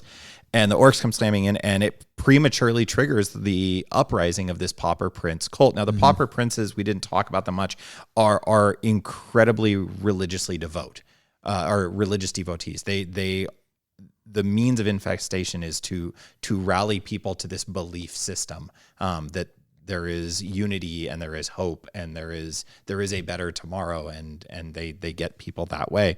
The cult uprises, and the war between the cult and the orcs is actually what draws Marines to the planet in the first place. Right. Is they're sent in to start heading things off. Thus Vigilus Defiant, actually, as they're fighting against these whole things. And it isn't until that battle's gone on for quite a while, and the Pauper Princes are doing very well and have secured particular hives and nodes and all of these kind of things, that that in one of the actions, as there's a Marine force doing a cleansing action, that they're climbing one of the spires, and all of a sudden all of these hybrids and pure streams come running past them the opposite direction. They were like chasing them up into the clouds, and then they come descending down these spires, and the Marines are like, what the heck's going on? At the point, a Helldrake drops in on them and starts lighting them up, and the Reavers are rappelling as fast as they can down to get intel back, and that's the grand entrance of, what is it, Harken World Claimer? Yeah. It's his grand arrival into the story, and that's the very end of Vigilus Defiant. If you want a really fun, detailed, and potentially humorous and adult conversation about Vigilus Defiant in a lot more detail than I'm going to go into here, check out Badcast episode 44. They did a great job with it. I agree. About that citizenry who can't look up and all kinds of fun little jokes about that. I'm not going to spoil the outcome here, but suffice it to say, Abaddon and our boy Marnius Calgar show up and they get down. That's right. And the Pauper Princes are involved all the way through with a very interesting little twist to how they exist on the planet. But I don't want to spoil that second book, because there are some, I don't think Vigilus Ablaze got enough play. Some really important stuff happens at the end of that. I think stuff is continuing on there too. It is. I don't think it's something that they are abandoning anytime soon. Even the New Apocalypse stuff talks a little bit about Vigilus. So it's like something they're going to keep going back to for a while. Agreed. I chose a really interesting story titled A Doom Unstoppable, which dealt with the Ulthway Eldari. I guess they're Eldari now. And they descend on this space station called Delugan. And because this Farseer has determined that there's a cult tendril. There's a cult tendril there, a Genestealer cult tendril. And so, he's, if you don't know much about the Eldari, they will, much like we were just talking about the Genestealer cult, they will pick a moment in time and say, this has to happen here, because if it does, it will prevent further actions. And they do this by, using their psychic abilities to determine the future and the potential outcomes of all these different futures. So the Eldar show up on this space station and basically begin slaughtering everybody, humans, cultists, all together, because they're just like, we need to wipe this out before it becomes an issue for the Eldari. And then they aren't able to do this before a distress signal gets sent out, and a Black Templar's ship arrives with Black Templars on it, and the Black Templars show up and start slaughtering the Eldari, who are forced to retreat. And they basically pull back off of the station, but some of the survivors of Delugan escape. And so within a year, they're all over a dozen planets. And this kind of really spoke to that whole point of, if you can't yank that weed out by roots and all, then it's going to spread. And here, just a couple guys get away and spread. And I just thought this was a really great depiction of exactly how it works and how difficult it is to remove it, especially when outside forces are working against you unknowingly. I mean, right. Had the Black Templars known, would they have not fought the Eldari? I don't know. Black Templars are pretty zealot and all together, but they probably would have not allowed anybody off the station and just destroyed it from a distance at that point. So I just found that to be a really, really great story. So the new normal for the fall of the Eldari, I think, is just fascinating, that they keep trying to fix things and the humans keep screwing it up. And this was another great example of that. The Doom Unstoppable, truly. Yeah. I really enjoyed it. Let's talk about the models real quick. Last part of this segment of the show, because I spoke earlier about how, Matt, how this the set of models, I mean, you chose are highly detailed, but also just incredible. I mean, just incredible. They're really representative of what Games Workshop can do these days with plastics. You're very fortunate in the fact that you never had to deal with metal or fine cast, so you're kind of loving it all here, and you don't know the pain that you avoided. So, No, Matt, I've been told. let's start with you. Yeah. We each are going to go through, pick 2 favorite models from the line. These could potentially be Forge World models, but still, spoiler alert, there's no Forge World support for Genestealer Cult. So I don't think they need it. What do you got, Matt? So I'm going to start with the Biophagus, as Twisted Helix would require. So the Biophagus is basically the pharmaceutical guy on Tinkerer. the battlefield. Right. He's got a backpack with a bunch of bubbling and boiling cauldrons of who knows what. He's got a big staff with a whole bunch of needles on it. And I picked this model primarily for 2 reasons. First of all, I think he's emblematic of the Twisted Helix cult creed. And also, I feel like he's one of the coolest models in the range, just in how different the model is from everything else. Yeah. There's tons of detail. What really struck me is I think the GW paint job is tremendous. Like the paint job and the codex, as a novice painter, they're looking at that model in the codex. I was like, man, that is just top notch. And I tried to do a little box art kind of paint job on it, and I had to push myself to even get like close to anything that was. So for me, it was nice to feel like, it was a challenging model to paint, but it was super rewarding. And the little vials on his belt. Yeah. It so much character packed into, what is actually a really small model. And he's got a little familiar with him who is quite possibly even just as cool, who's like carrying a little like beaker full of liquid. And just all around a super cool model. The Alchemicus Familiar is what he's called.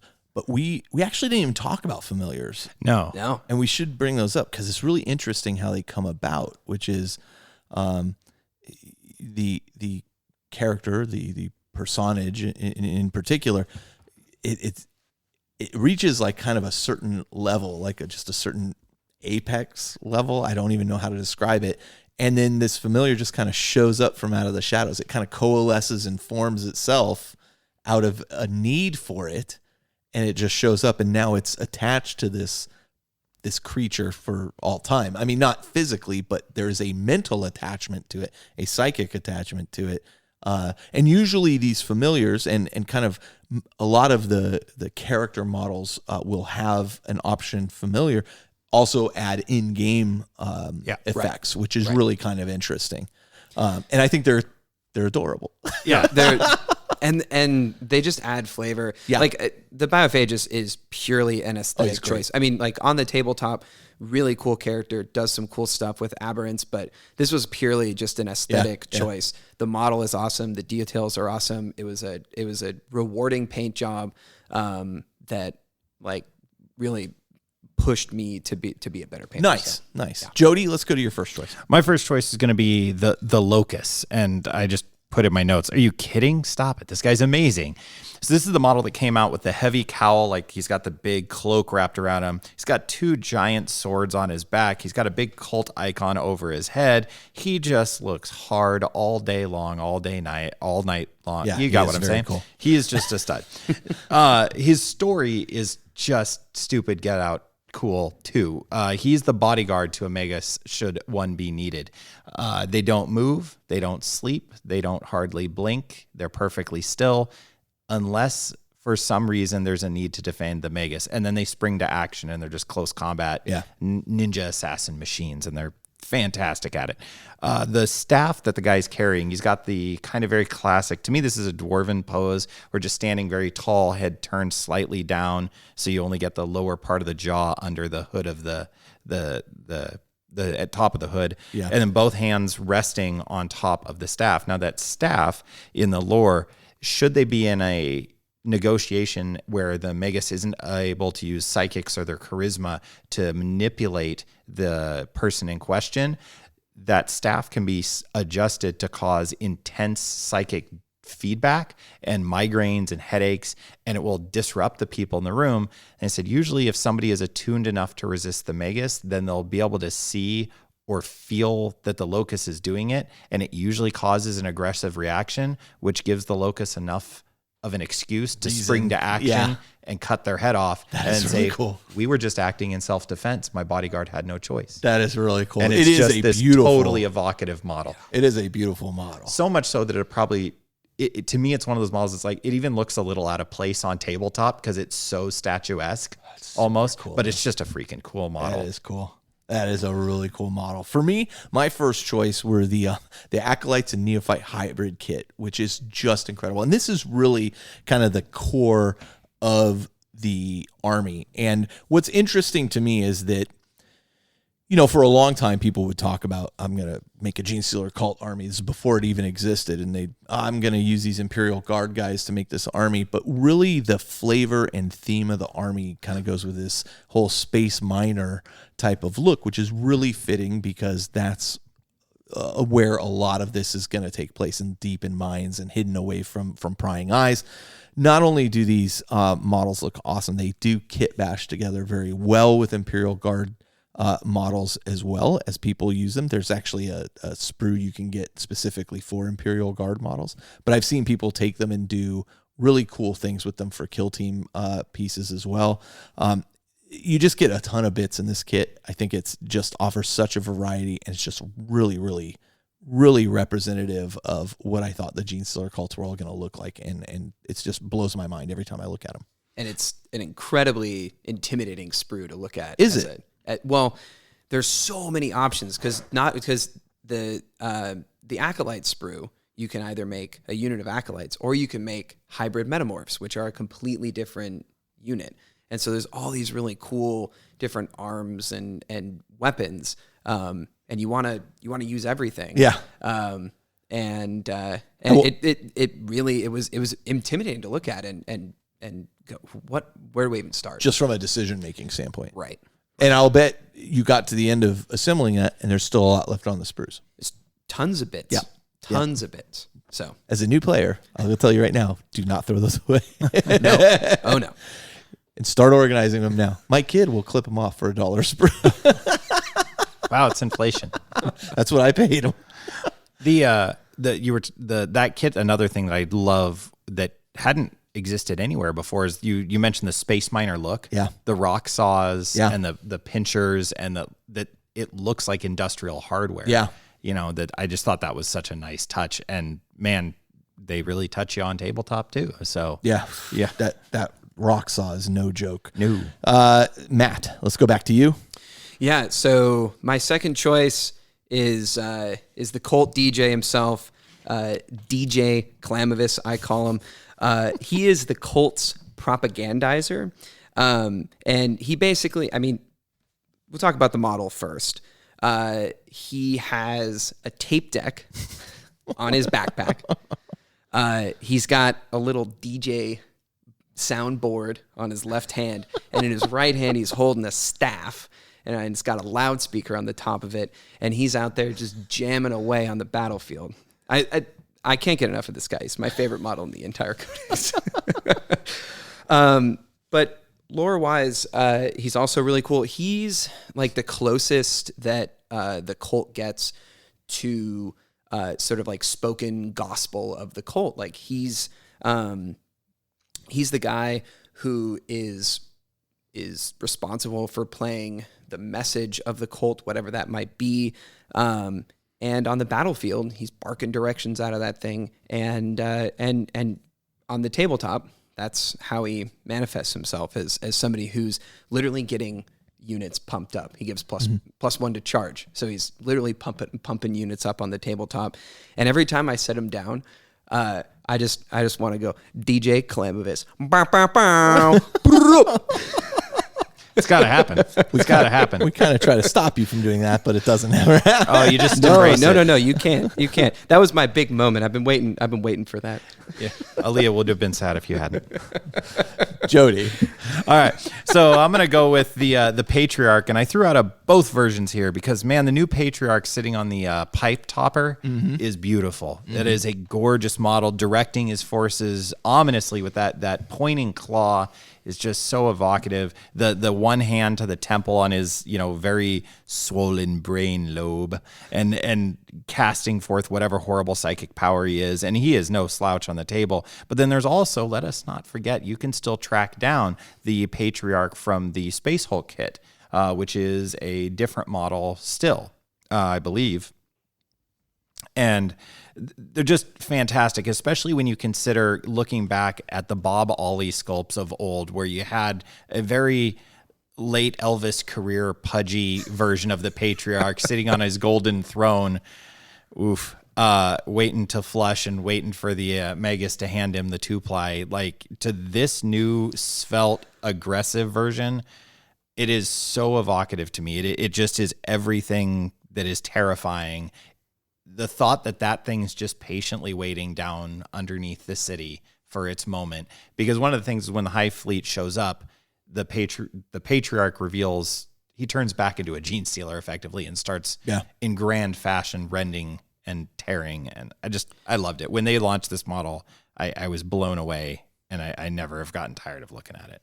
So my final one was initially going to be the Magus, but I kind of changed my mind at the last minute as I was looking at the Acolyte Iconord, who is just a great representation of kind of the middle ground between the Tyranids and then their human side.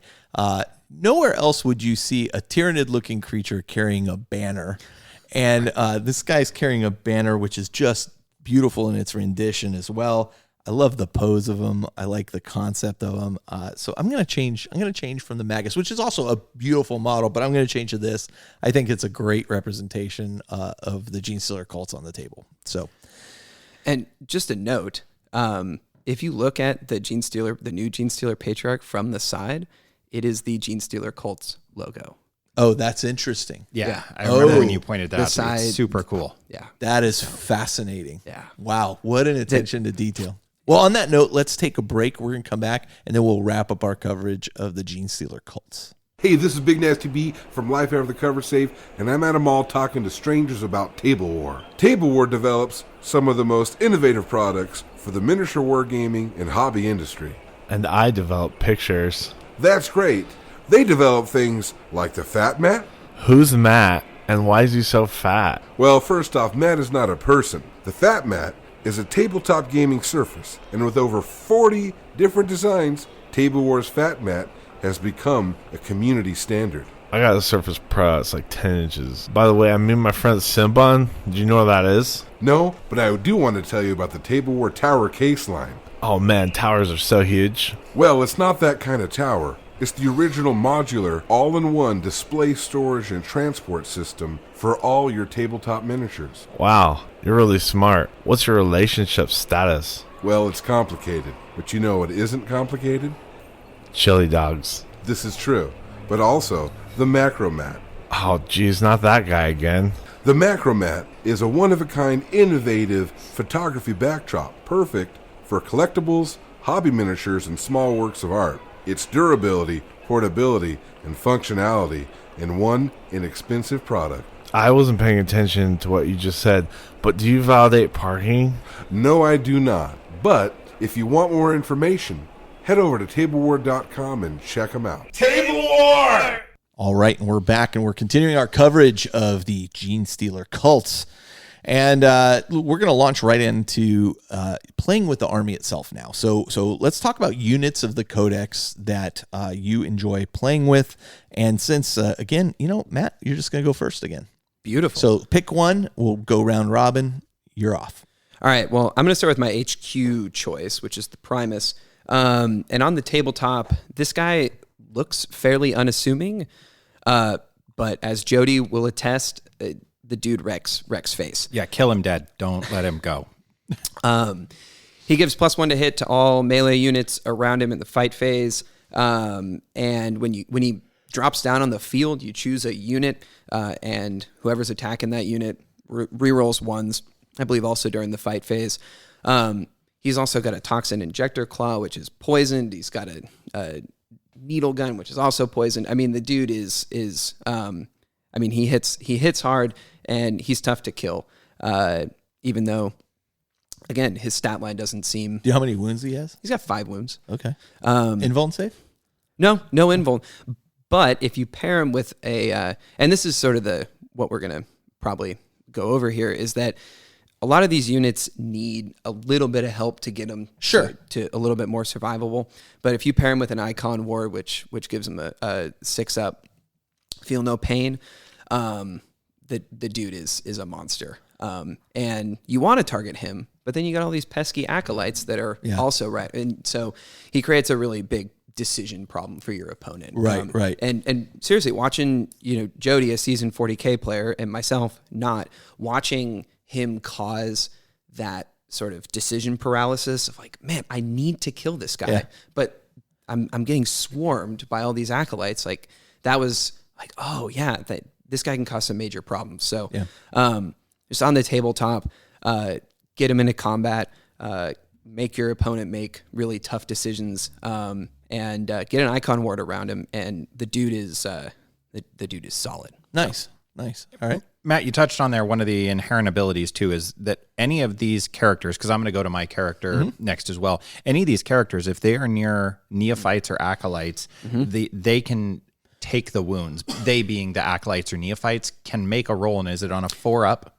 Yeah, it's an ability called Unquestioning Loyalty. So if you're within 3 inches of any unit with that ability, those units can essentially take punches for those characters. Thanks for bringing this up. I completely forgot to mention this.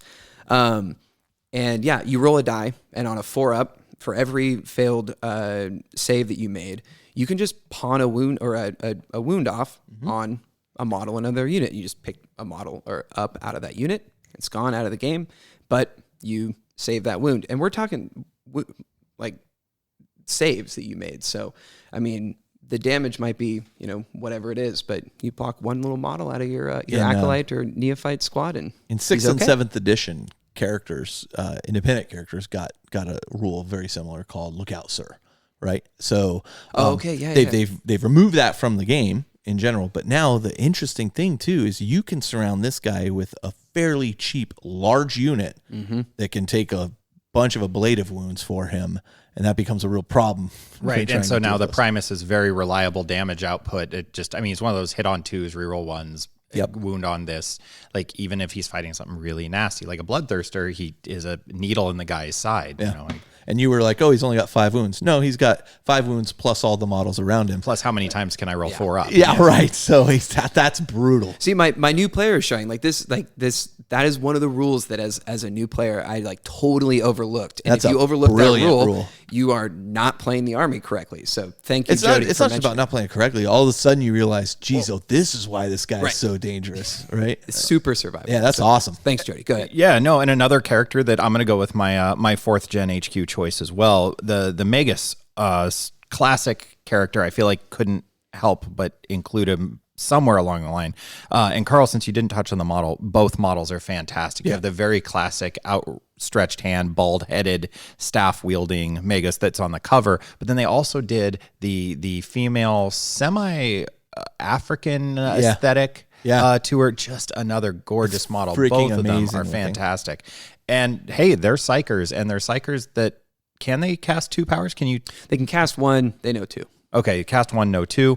The most of the psychic powers, as we'll hear, most of the abilities built into the Genestealer Cult is about magnifying the effect of the cult. So their powers outside of, say, Smite are powers that are just going to make things around them that much better, advance and charge kind of things, and all of these tricks of the trade. And again, with the ability of that unquestioning loyalty, the Magus has the ability to scoot up and go, oh, I do want to be near you so that I can smite and get what I want. And as long as there is somebody nearby me, I'm actually going to be okay.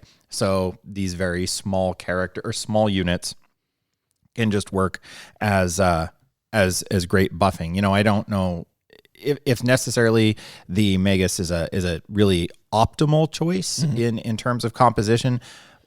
But I know that multiple points, Carl, you know this I think probably better than anybody, multiple points of psychic attack is always a strength. If you can have the Patriarch, the Magus, the et cetera, et cetera, et cetera, and they're all casting, that's just more pressure. So beautiful model, iconic in the story, and certainly is no slouch in terms of what it does for the brood as a whole. Completely agree. And for my character, I went with the Biophagus, which you talked about just a little while ago. Again, as with, I struggle to find a model in this army that I'm like, that is not an amazing representation of what you've done.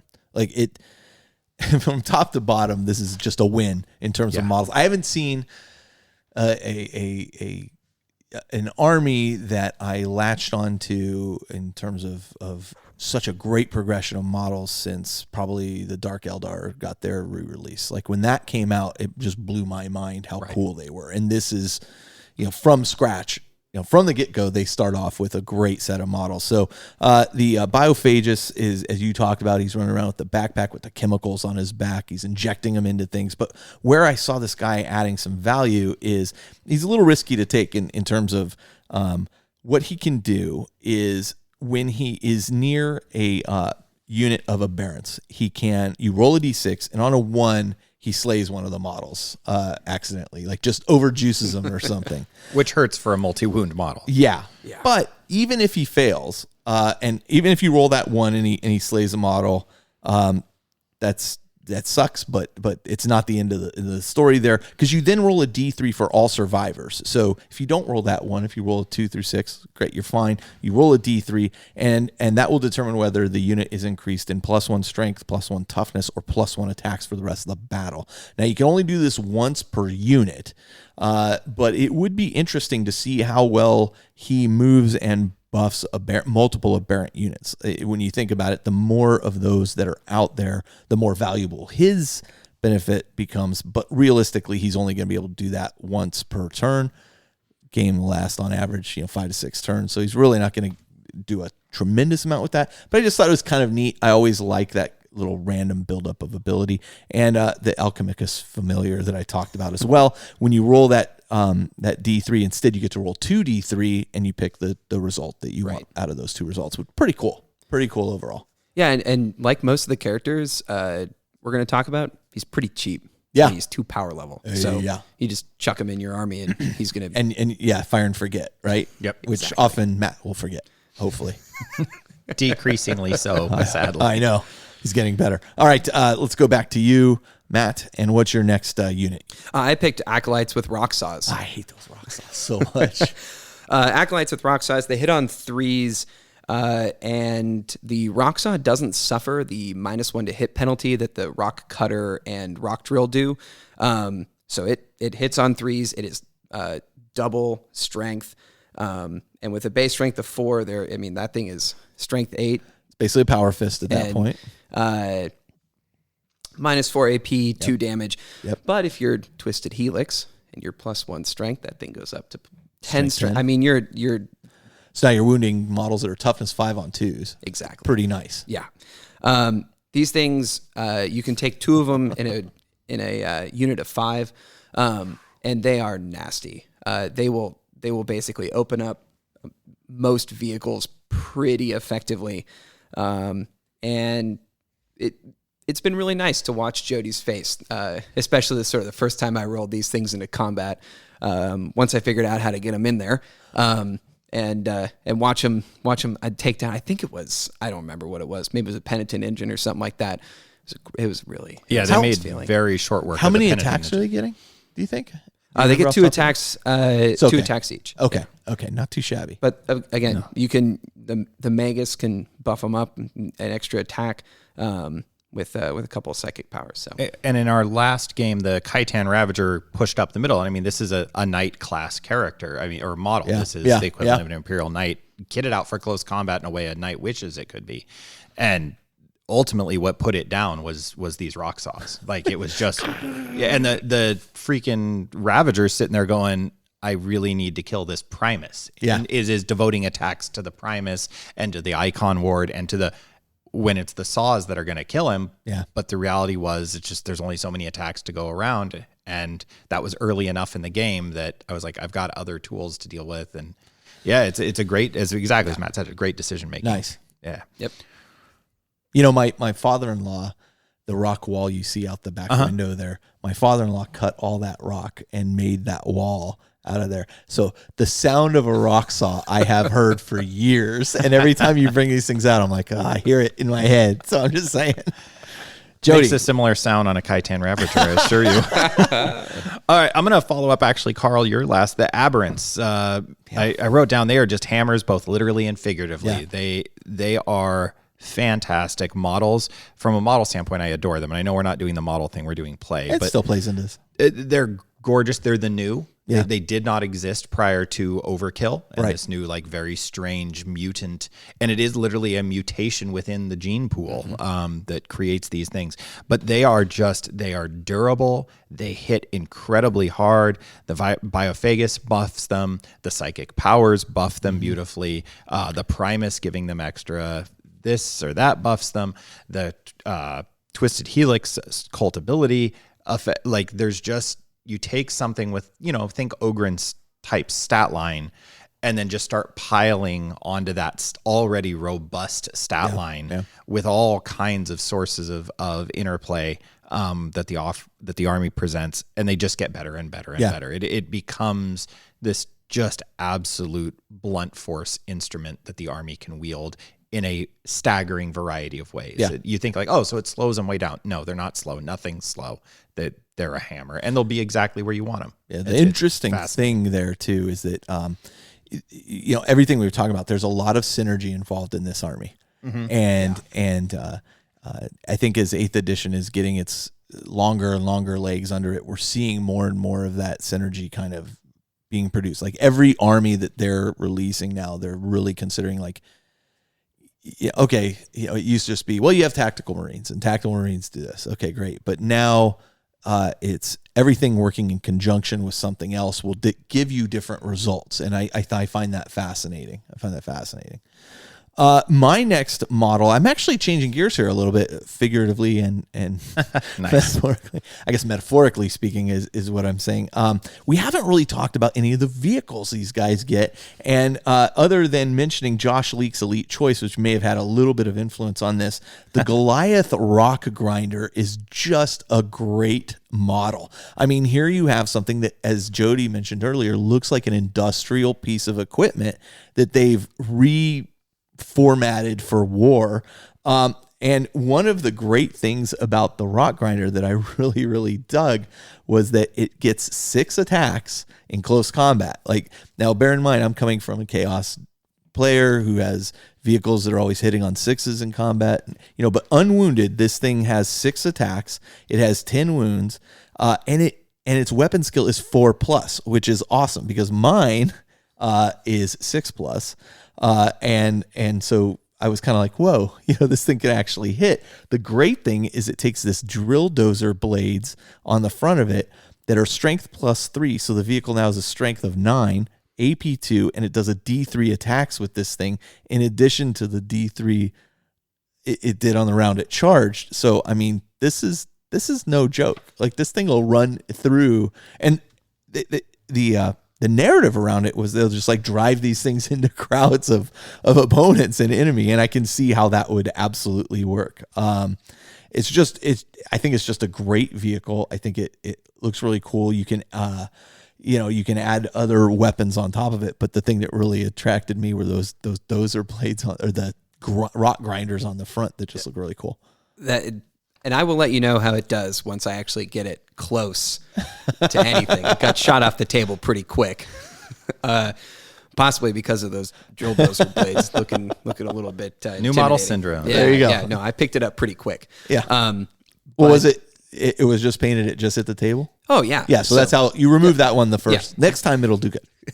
That's perfect. That's how it works. But yeah, no. The model itself is so good. Is also just how was it awesome to assemble? It wasn't so. I mean, Was without comparison to anything else that you have. For me, did it go as a fine? beginner modeler, it was okay. Yeah. I think putting together those annoying crates, those GW crates, was actually a more the shipping containers? shipping containers was more difficult than that thing. So. Okay, that's good to know. That's good to know. They are, because you kind of have to hold all four sides. Yeah, that was kind of okay. Matt, what's your last one here? My last one is the Keller morph. Oh, yes. The Keller morph. A character sniping machine. He's got 3 Liberator auto stubs, which are like these sweet revolvers. And I really want to find like a cowboy hat for him. Oh, yeah. And put that on the top of his head, because that's what he is. He's a sharpshooter. He's a gunslinger. Actually one of his abilities is called Gunslinger, and he gets to target characters, and he's got exploding hits. So every time he gets 2 shots with each pistol, hits on a 2+, every hit that makes it through, you get to roll another die. So nice. You can get 12 hits off. And this thing took down a demon prince that was on like 4 or 5 wounds. He popped up 9 inches away, bam, bam, bam, and Jody picked that thing up off the table pretty quick. Yeah, no, that's been its MO as it shows up. Thankfully, against the sisters, they got the bodies to usually create a distance gap, because you can't screen because it'll just shoot right past you. This is arguably one of my favorite models in the entire lineup. Yeah. They need to get this thing out and available in a purchasable form. Yeah, right. And that, I mean, he would have made my like top 2 just models in general, but other than the short little narrative bits that are in the Codex and in the Vigilus. Is he in Vigilus? I think they talk about him in Vigilus. Okay. Yep. And he's also in the Kill Team box. They have Starn's Disciples. But other than that, he didn't have a ton of lore. But man, the model is cool, and he comes on the tabletop and just wrecks face. It's awesome. Much as Matt was saying, he is one of those units that I know is coming, and it is constantly eating in the back of my head when you're playing of like, this is gonna happen. One of your characters is gonna die. Yeah. And like, that's how I feel about the Vindicare, right? It's frankly, the Vindicare is easier to manage than the Keller morph is. Oh, interesting. I think. The Vindicare is gonna see the Vindicare. You know where it is. Yeah, that's true. It's in a fixed spot on the table, so you can move characters accordingly. You can push things towards it. You can. The Keller morph's gonna show up where it's gonna show up, and things are gonna go. Some character is just gonna disappear. Interesting. And the Keller morph, we haven't talked about it, but the Keller morph makes brilliant use of the sort of major component of the Codex, which is the cold ambush ability. Yep. Which is their deployment type, and I was realizing as we haven't addressed that yet. But this is a great example of that. I mean, you can put a lot of models in reserve and pop them up 9 inches away, and he's one of those guys you just keep him in reserve, and then pop him up, and man, he will. He'll ruin your day. So let's go through the models, and then let's come back and talk about the deployment method, because that is a huge part of this army. Jody. All right, I'm going to pivot ever so slightly here to the Atlan Jackals. Absolutely love this. This is the motocross riding crew. Right. This is the guys on motorcycle that absolutely nobody had thought to ask for, and everybody was thrilled to see. They are so cool looking. They move at a base of 14. In watching Matt play, initially you were reserving them with the cult ambush rules. Yes. And then Matt very astutely said, they move 14. Why am I holding them back? Exactly. And in our last game, they shot forward, should have destroyed the Rage Grinder. The key with these guys that seems to be the go-to move is you give them demolition charges, which gives them D6 strength 8 D3 damage shots. So they wheel up and then throw a demo charge at you. Throw demo charges at you, and whatever, because what are you going to keep that's 20 inches away from them? They're going to cover that ground, or you're going to waste a bunch of time shooting at toughness 4 2 wound bikers when you know you're about to get ambushed and swarmed by much nastier things than these guys. Yeah. They're this very precise, again, scalpel-like tool. And, again, it doesn't hurt that they look too shabby. You can equip them either for close combat or shooting. They've got kind of an interesting blend. And then you can put the quad, the Atlan Wolf quad. Why wouldn't you? Why would, with the cover guy from the 1980s movie Heavy Metal with his dome spaceman suit, or the MTV movies awards spaceman, whatever you need there to make your pop culture reference work if you're old. These guys are great. I think they look super cool. I think thematically they create an interesting secondary aesthetic to the army, along with your next choice. This is a great pair. I love how these two So look. jumping on that, I went with the Achilles Ridge Runners, which I just think are freaking awesome looking dune buggies, first off. Indeed they are. I mean, super cool, but likewise move 14 inches, which is super fast.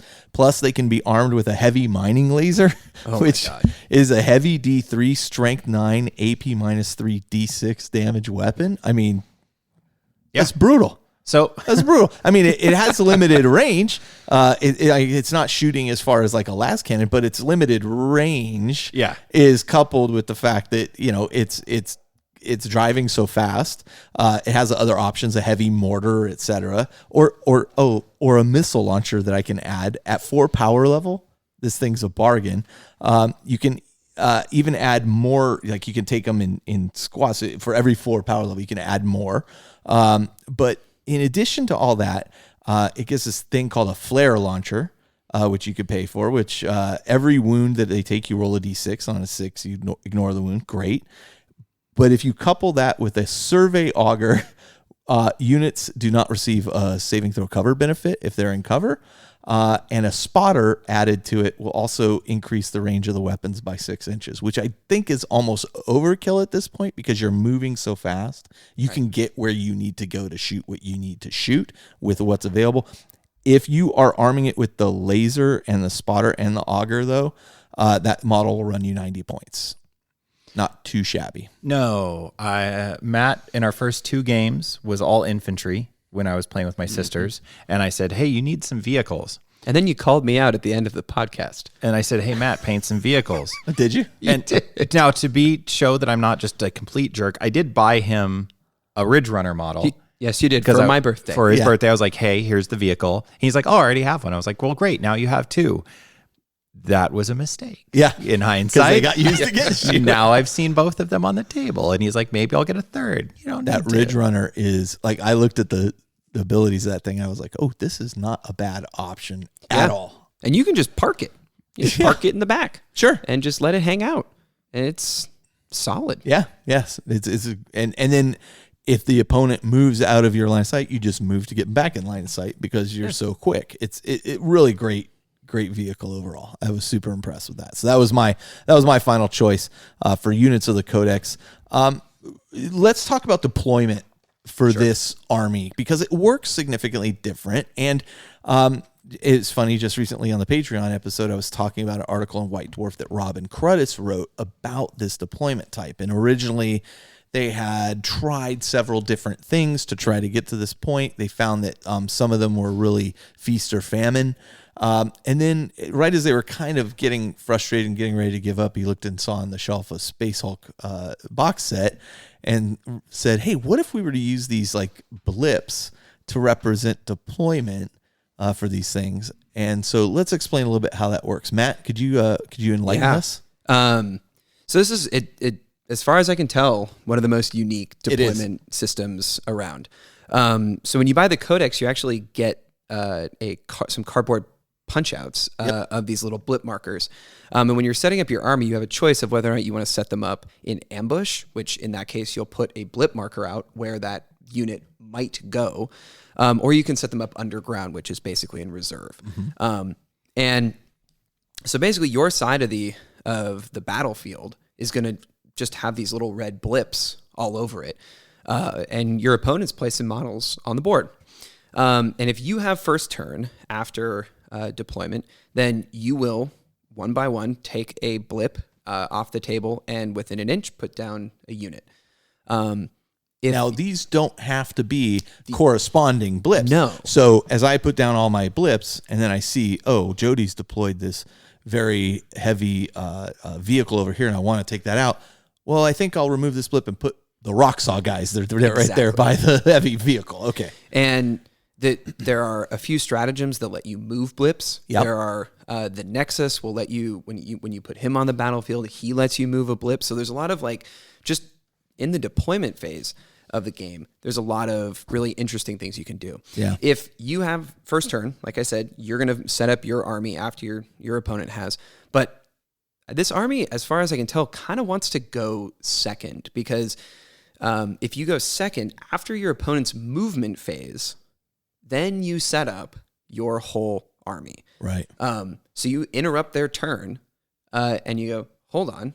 Now that I know where you moved and now that I know where all your stuff is going to be when it shoots and charges and what have you, now I'm going to set up my army where I'd like to. And you can use those stratagems, move blips. You can take 3 blips off the table and put 3 units in reserve that doesn't count against your reserve points or power level total. Yeah.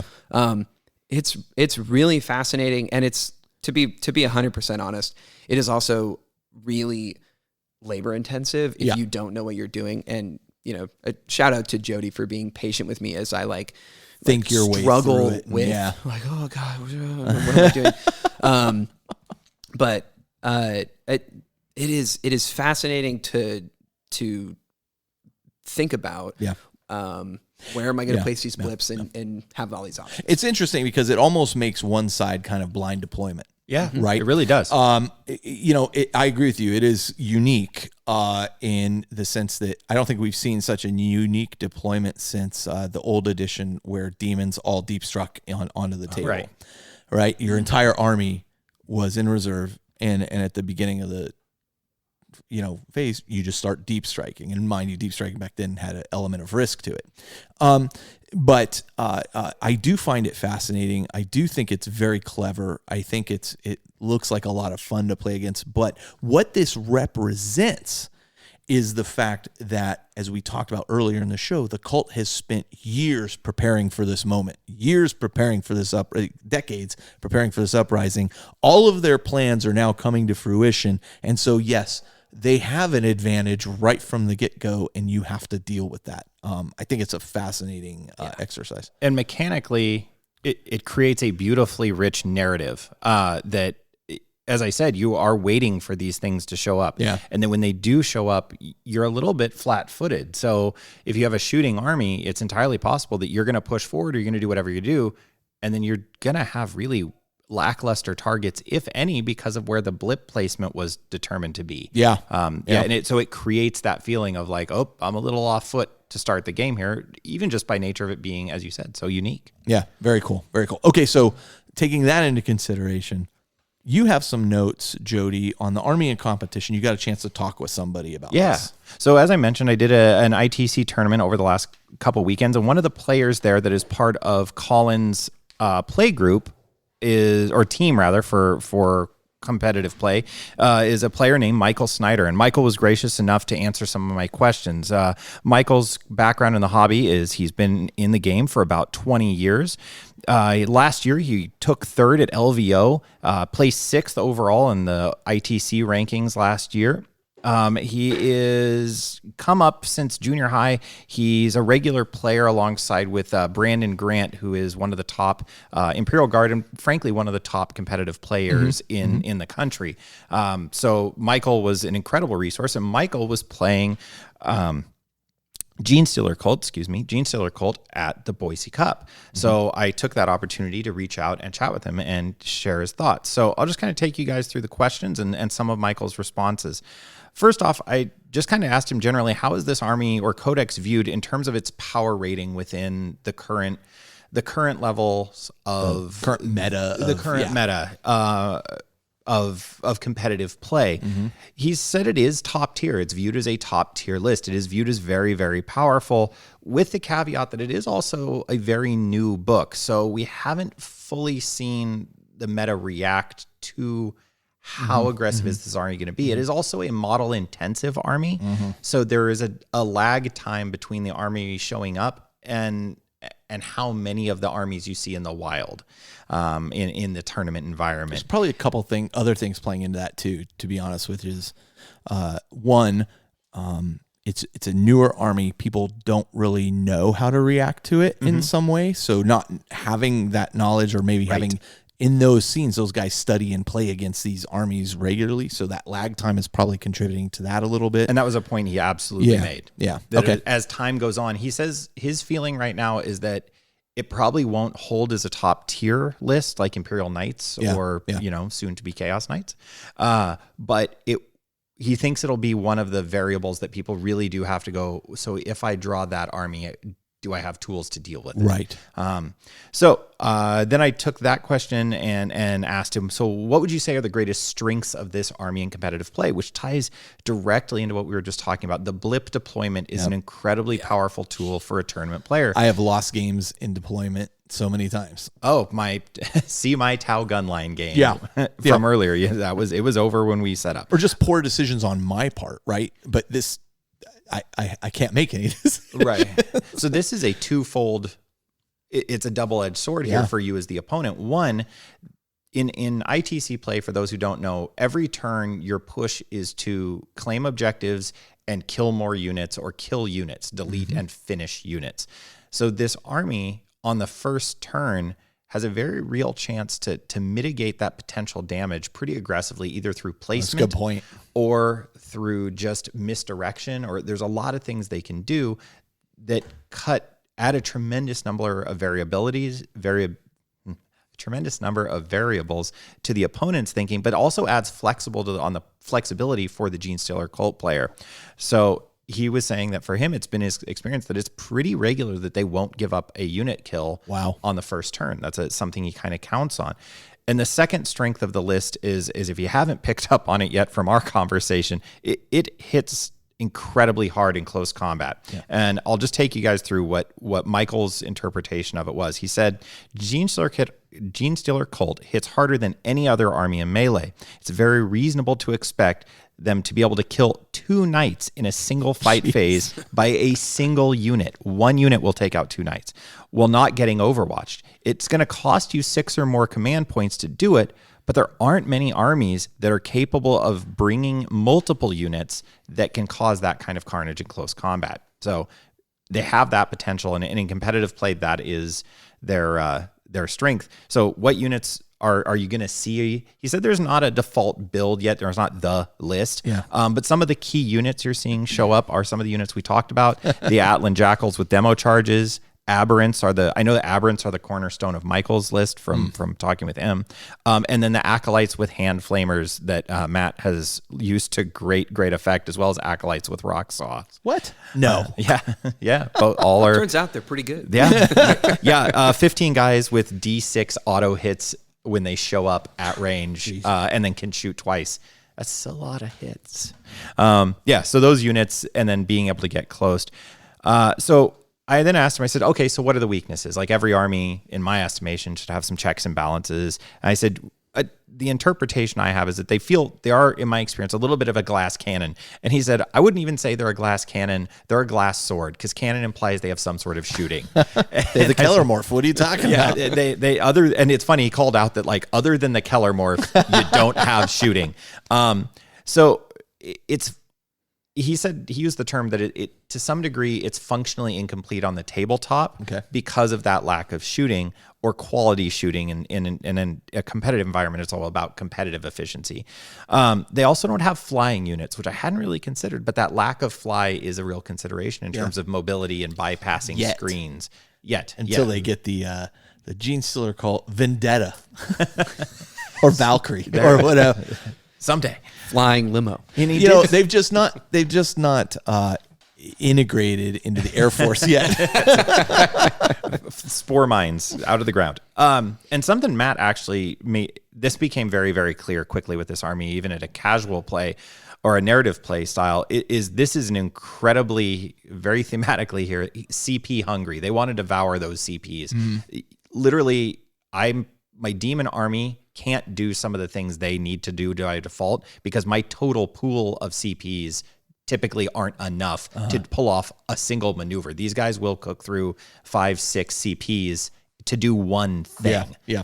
They are, and that's a weakness because the army has to build going, where am I getting my command points from? Because I'm going to need double-digit command points. To be functional at a competitive level, they kind of have to have them. Gotcha. So I did ask him just to close out. I said, so what's your favorite part? Why do you like it? And I'm just going to read what he gave me here because I think it's it's his opinion, and I agree with it. I think from the outside, even in a narrative sense, I think this is one of the really great parts about the Culty. So Michael says, my favorite part of playing Genestealer Cult competitively is that I have to outthink my opponent. If they're able to screen me out or other ways mitigate my charges, they'll win. And my models are generally no tougher than a guardsman, so I really can't afford to let them get shot, ever. It's really fun to try to come up with plans to get my buffing characters in place and when and where my punches need to land without getting them shot off the table. Which is also thematic when you talk about how this cult has this uprising and they pick the right moments. And this army plays very much like its lore. Right. Which is perfect. So even that's exactly what you want from an army, whether you're a competitive player or whether you're a narrative player. That's what you're looking for. Right. And you can't say that of all armies in a competitive sense. For When sure I walked around and looked at orc armies, for example, there were many of them. One of them won the best general award. There were a bunch of artillery guns and grots manning the artillery guns. And I know I've read lots of the narrative stories about, the orc gun line and how it just shells people into, that's how the grots are expert firers of, right. of artillery. And I'm not knocking people playing that environment requires that approach. And that's great. And I'm not knocking that. What I'm saying is this particular army really does a great job of, whether it's competitive or narrative, it's playing the way it feels like it should. And maybe those grot artillery guys were forging their own narrative. They clearly were doing so. All right, so that was Michael's thoughts. Michael, thanks again for giving me some feedback. So that's great. Thank you so much, man. I super appreciate that. In terms of supporting supplements of the Genestealer Cult, again, they're very, very new. We talked about Starn's Disciples, which is the Genestealer Cult Kill Team box, where you can get the I want to say Sammer Flange, Keller Morph. The Keller Morph. The Keller Morph. As a side note, they're featured pretty heavily in the video game Space Hulk Deathwing. They're one of the main kind of antagonist groups that you initially are running into. And then, what? There's Genestealer Cult rules for Necromunda. This I did not know until you put it in the show notes. Now you know, buddy. And they're free to download. They're a PDF right from the Warhammer community site. They'll put the link in there for you. I'll even put that link in the show notes. You can double down, my friend, in Necromunda. What a great army to start with. This is, I've given you a gift for coming and helping us this episode.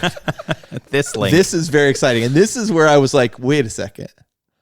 So I could just make like a Necromunda, Genestealer Cult. And the wheels started turning in my head.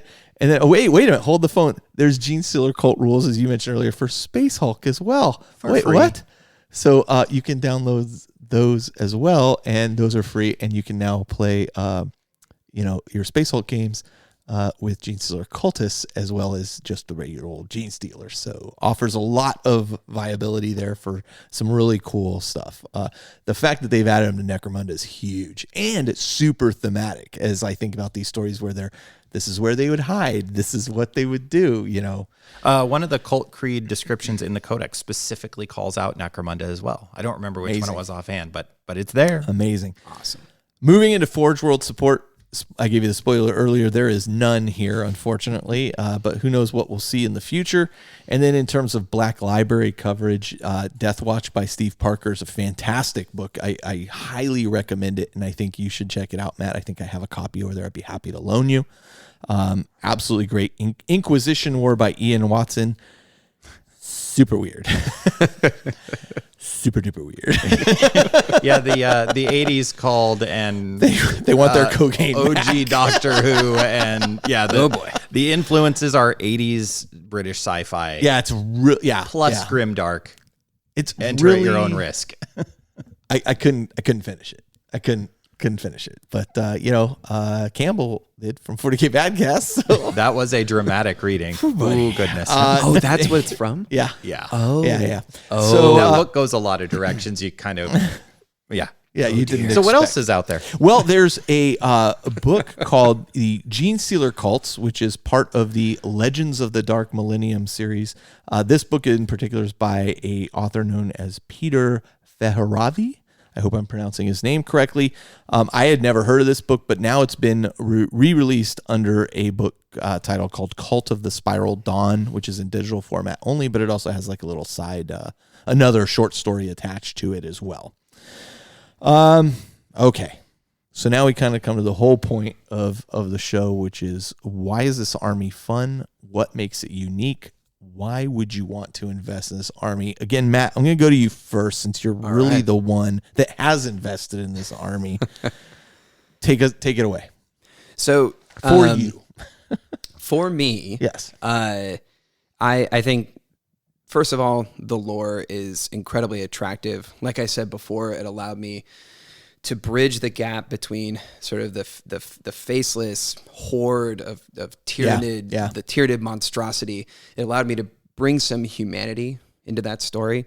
And to be honest with you, I think Jody mentioned that there's like some amount of like literary sort of significance to this, that we all have vices, we all have things that we worship in our lives, and I think that like there's a little bit of social commentary that you can pull out of the Genestealer Cults that I think is just super interesting and super unique to think about. As the army plays on the tabletop, though, this was a difficult army to play as a beginner. Yeah, it's incredibly rewarding. But like I said, I mean, I think I've played 4 or 5 full games of 40K now. And the last game that I played against Jody, against his Khorne Demons, was the first time that I felt like I even knew what I was doing. Yeah. That I had any sense of why I was putting a model here and not here. That is incredibly rewarding. It is the reason I'm going to keep playing this army, and the reason I'm super stoked to get it back to the table. But man, you got to be okay with, especially if you're new, with making a ton of mistakes, forgetting rules, and getting your clock pretty well cleaned. Well, you pretty much described every game of 40K I've ever played. So, but I agree. I think, Jody, I think you'd agree too. Like, this doesn't feel like a beginner army for Warhammer 40,000, and I applaud you for taking it, sticking with it. I hope it's everything you've hoped it would be. Oh yeah, as it hit the table, because if this had, it's complex. It's a complex. I'm kind of reminded of the Eldar before they got their 6th, 7th edition treatment. Like, they had a really long dated book, and it sat there for a long time in a really kind of bad place. But if you knew how to have the right model in the right place, the right time, with the right things supporting, I'd never seen an army at that edition so dependent upon that synergy. You could crush your opponents with psychic warfare and shooting and just, everything. But you really had to understand it in order to deal with the lack of advancement that all the other armies had gotten. But if you could pull it off, you were like, that guy's a good player. Right.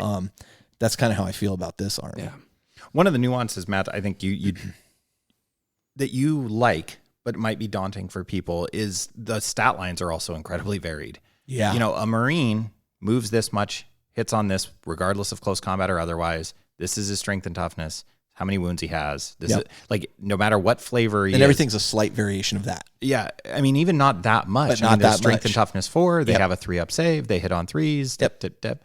These guys, woof. You change the name on the data slate, and all those numbers underneath get very wildly. So that's another thing that's I mean, a real credit to you, man, and I mean it, of keeping track of those things. Yeah, you are not you're not downplaying that. Like, so I feel like you're going to go to the Death Watch and you're going to be like, I'm almost worried like you won't feel challenged enough in some ways. We'll see how you do with half as many models or less. This is true. This is true. And having to deploy in advance. But you know what I'm saying? I mean, in terms of the complexity and what, like, your mind is going to be so trained to having to think about 100 things. When you have to think about 50 things, you'll be like, okay. So when does this get like kind of tricky on me? No, that's what you got. Yeah. Jody, how about you? So for me, one of the key points that make this army unique, not fun per se, but unique, is that it's got an incredible history. Yeah. It's been part of 40K from the outset in some form. But to only get to come to light, to burst forth now at this time, gives it a really unique place in the lore. You know, it's got a very rich and unique place that it enjoys. And I think that aspect alone for somebody who's been in the hobby as long as I have, to see this army fully, you know, come forth onto the tabletop in a fully realized form and in a way that feels so right. It could have been like a lot of the concepts and things that I saw people kind of coming up with when they're kit bashing their way to this or trying to do things, all felt so silly. It all focused so heavily on where's my limo, you know? Right. And I was just sort of like, oh, this thing sounds really stupid. Then to see this, you're like, oh, this is a serious story with like a horrifying story. The other version was, here's my Imperial Guard with Genestealers to defend my lines. Yeah. You know, funny enough, the one unit we've seen Matt play quite a bit that gets the big hard, like, no, I just don't think I need him out there. Genestealers. Is Genestealers. Yeah. Which narratively kind of works, because the 5th gen Genestealers shouldn't be on the battlefront. No. They should be on another planet. They're out spreading around. Yeah. So I don't know. So that piece of its history is fantastic. The ambush thing, in the way that narrative translates to tabletop, is really wonderful, as are the stratagems and how they also further influence that feeling of the stuff coming out of the pipes, crawling out of the walls, crawling off the roof. It feels that way when you play it. It is like, okay, I'm good. I've wiped out a bunch of stuff. I'll get to the end of a turn and I'll look over and be like, oh, Matt's going to be demoralized because, you know, learning, and he is here to tell you, he is insistent that I not take my foot off the gas ever. Yeah. Oh yeah. Which is going to bite me in the butt here pretty quick. Anytime you want to take your foot off the gas playing me, that's cool. You know, you keep rolling snake eyes on those psychic tests for me, buddy, and I'm the worst. We'll play soon. I think I'm the worst player in the group. I don't know. Lars. Lars, true. Look, Aaron, who's just come and sat down, like looked over when I said that as if he's the worst player, but he beat me last time handily. I heard. Yeah. Yeah. So, you know. Yeah, you sit over there being all smug, Aaron. Shut up and read White Dwarf or something. Anyway. It's easy when he doesn't have a mic. So, yeah, I think that it's great that it's thematic and it feels like the thing's coming out of the wall. And what I was saying is that, like, I'll look over and be like, oh, Matt's like over there picking stuff up. And then I feel demoralized because I'm like, wait, how many more units do you have back there? Because the way my game room's set up at the moment, there's a little side table I can't see where he puts all his stuff. And I'm just like, is he just bringing old stuff back out? I've killed those guys. Oh, no, I've got 3 more units of them. It's awesome. And it's great that it feels that way. And then I'll readdress this point because I can't stress it enough, is that it is the evil human faction. Yeah. There's Traitor Guard, but they don't have a fully formed army. Not anymore, no. Not really. I mean, there's a Codex kind of version. There's some Forge World. There was a Forge World one, but it's dated now. Stuff. Yeah. It's kind of there. You know, hey, GW, if you're bored and need something to do. Dark Mechanicum and or Traitor IG. Traitor IG has that's lives the thing in that will get me into history. IG and but they have that evil human thing where they're still human, they're still the swarm, they're still all those things, but they are unquestionably the bad guys. And much like H.R. Geiger's famous Alien, what makes the alien so terrifying is that it makes sense. When you look at this incredibly alien, disturbing thing, and behind the slick no face, you get just hints of a skull. There's something familiar where you immediately recognize, I know what this thing is. And the Genestealer Cult is that. And it lives in this very unique, evil, insidious, dark place that is both at once totally alien and completely familiar. And I think that's why it's lasted through the fan base and through all of these things for all these years. So, you know, you couldn't ask for a more unique army to play, let alone, you know, if you like the bad and the Gribblies, like I'm a fan of. That yes to both. To both. Well, I'm glad you mentioned the H.R. Geiger reference because I had actually thought about that much earlier, and especially when you start talking about things like the Genestealer's Kiss and the Gestalt period and the way that the generation thing works for the Genestealers. This is very much in keeping, and that's why I made the reference earlier to Alien.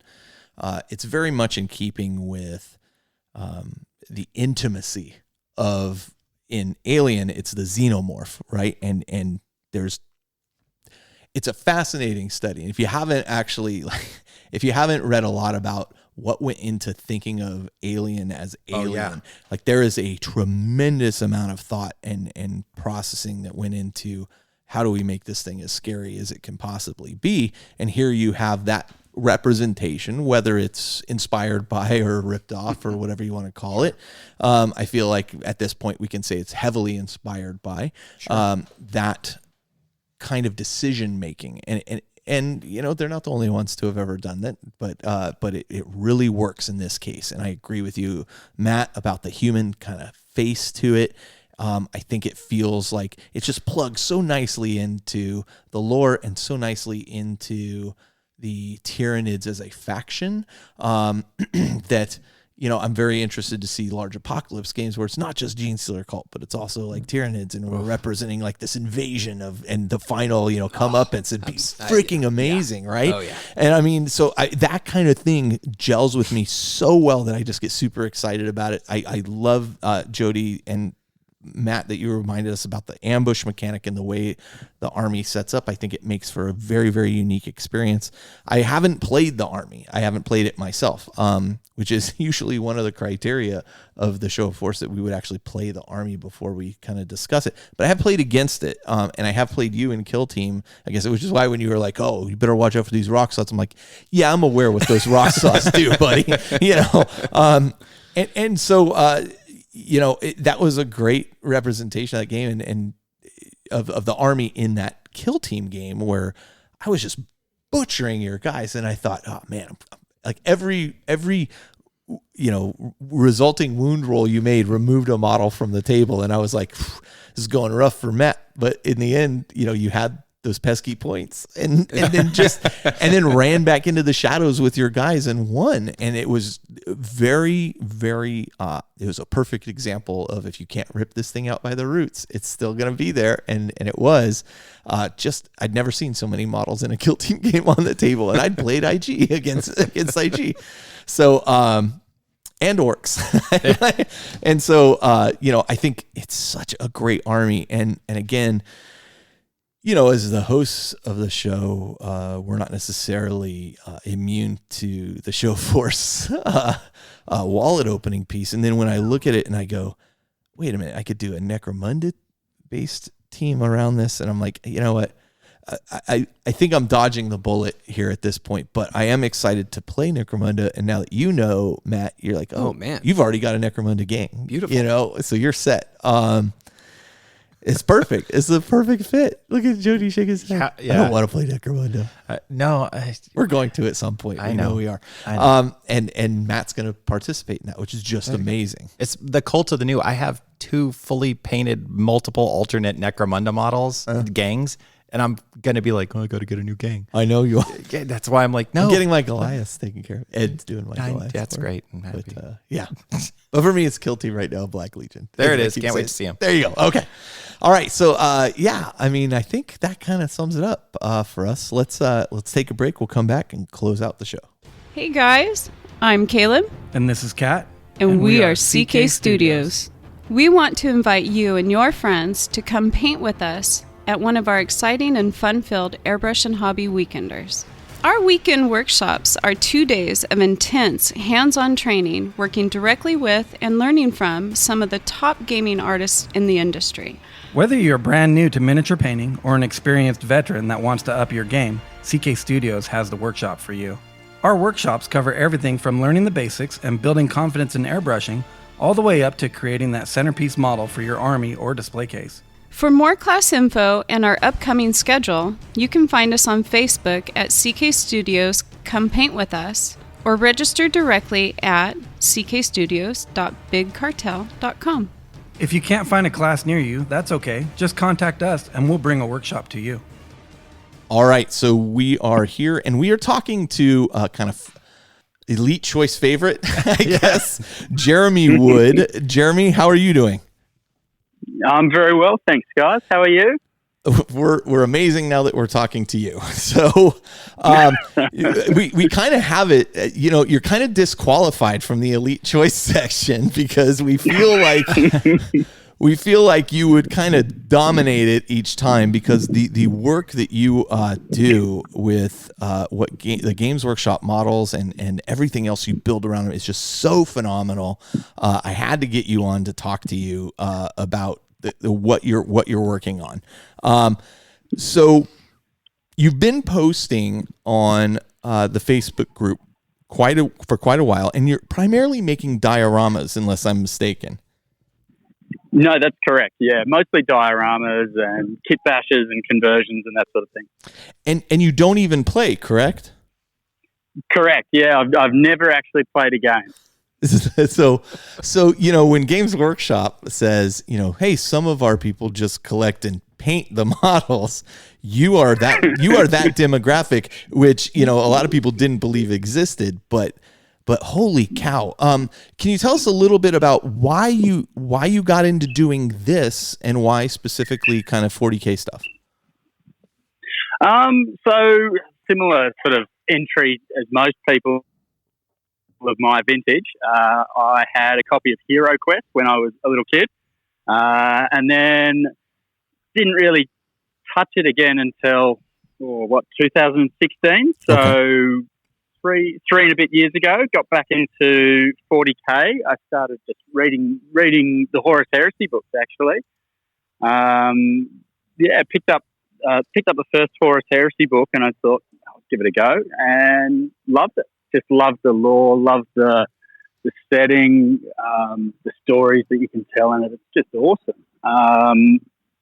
So I had an idea for a diorama that was based on one of the scenes in, I think it's the first one. I'm not sure which book it was. The bit where the Lunar Wolves are in the crashed starship on the moon of Davin, and Garviel Loken is holding the exit point. So the War Master Horus has gone into the ship, and Garviel's holding the exit point, the breach in the hull where they've entered, against the attacking zombies essentially. And I just thought, wow, that's cool. And I thought, I'll build it, and that's where it all started. Wow. And go ahead, Jeremy. When you say that's where it all started, the jump from 1990 Hero Quest to 2016 cool diorama of a guy holding the door before he's overrun by zombies. You had to have been doing some modeling and were you a scale model builder or something? Because your toolkit of skills, nothing. No scale models or building. So I painted about half of that Hero Quest kit with shiny enamel paints, and then put it down completely until 2016. I do actually have a degree in fine arts from the University of New South Wales, with majoring in painting and drawing. So there's a bit of a toolkit there. Okay, I was going to say, man, you have a very impressive range of toolkit. Hobby toolkits. I mean, the techniques you're applying and your understanding of light and contrast, and there's a lot of things going on there that I'm like, this isn't just some guy in his garage making everybody look bad. I was about to hate Jeremy even more. Yeah, there was good grief. I'm like, there has to be something here. Okay, cool. So you are immortal. That's good to establish. Yeah, no, I've since I was a little tiny kid, and I don't know, for as long as I can remember, I've always had a pen or a pencil or a paintbrush or something in my hand. It's just something I've always done, and I've always made things or built things.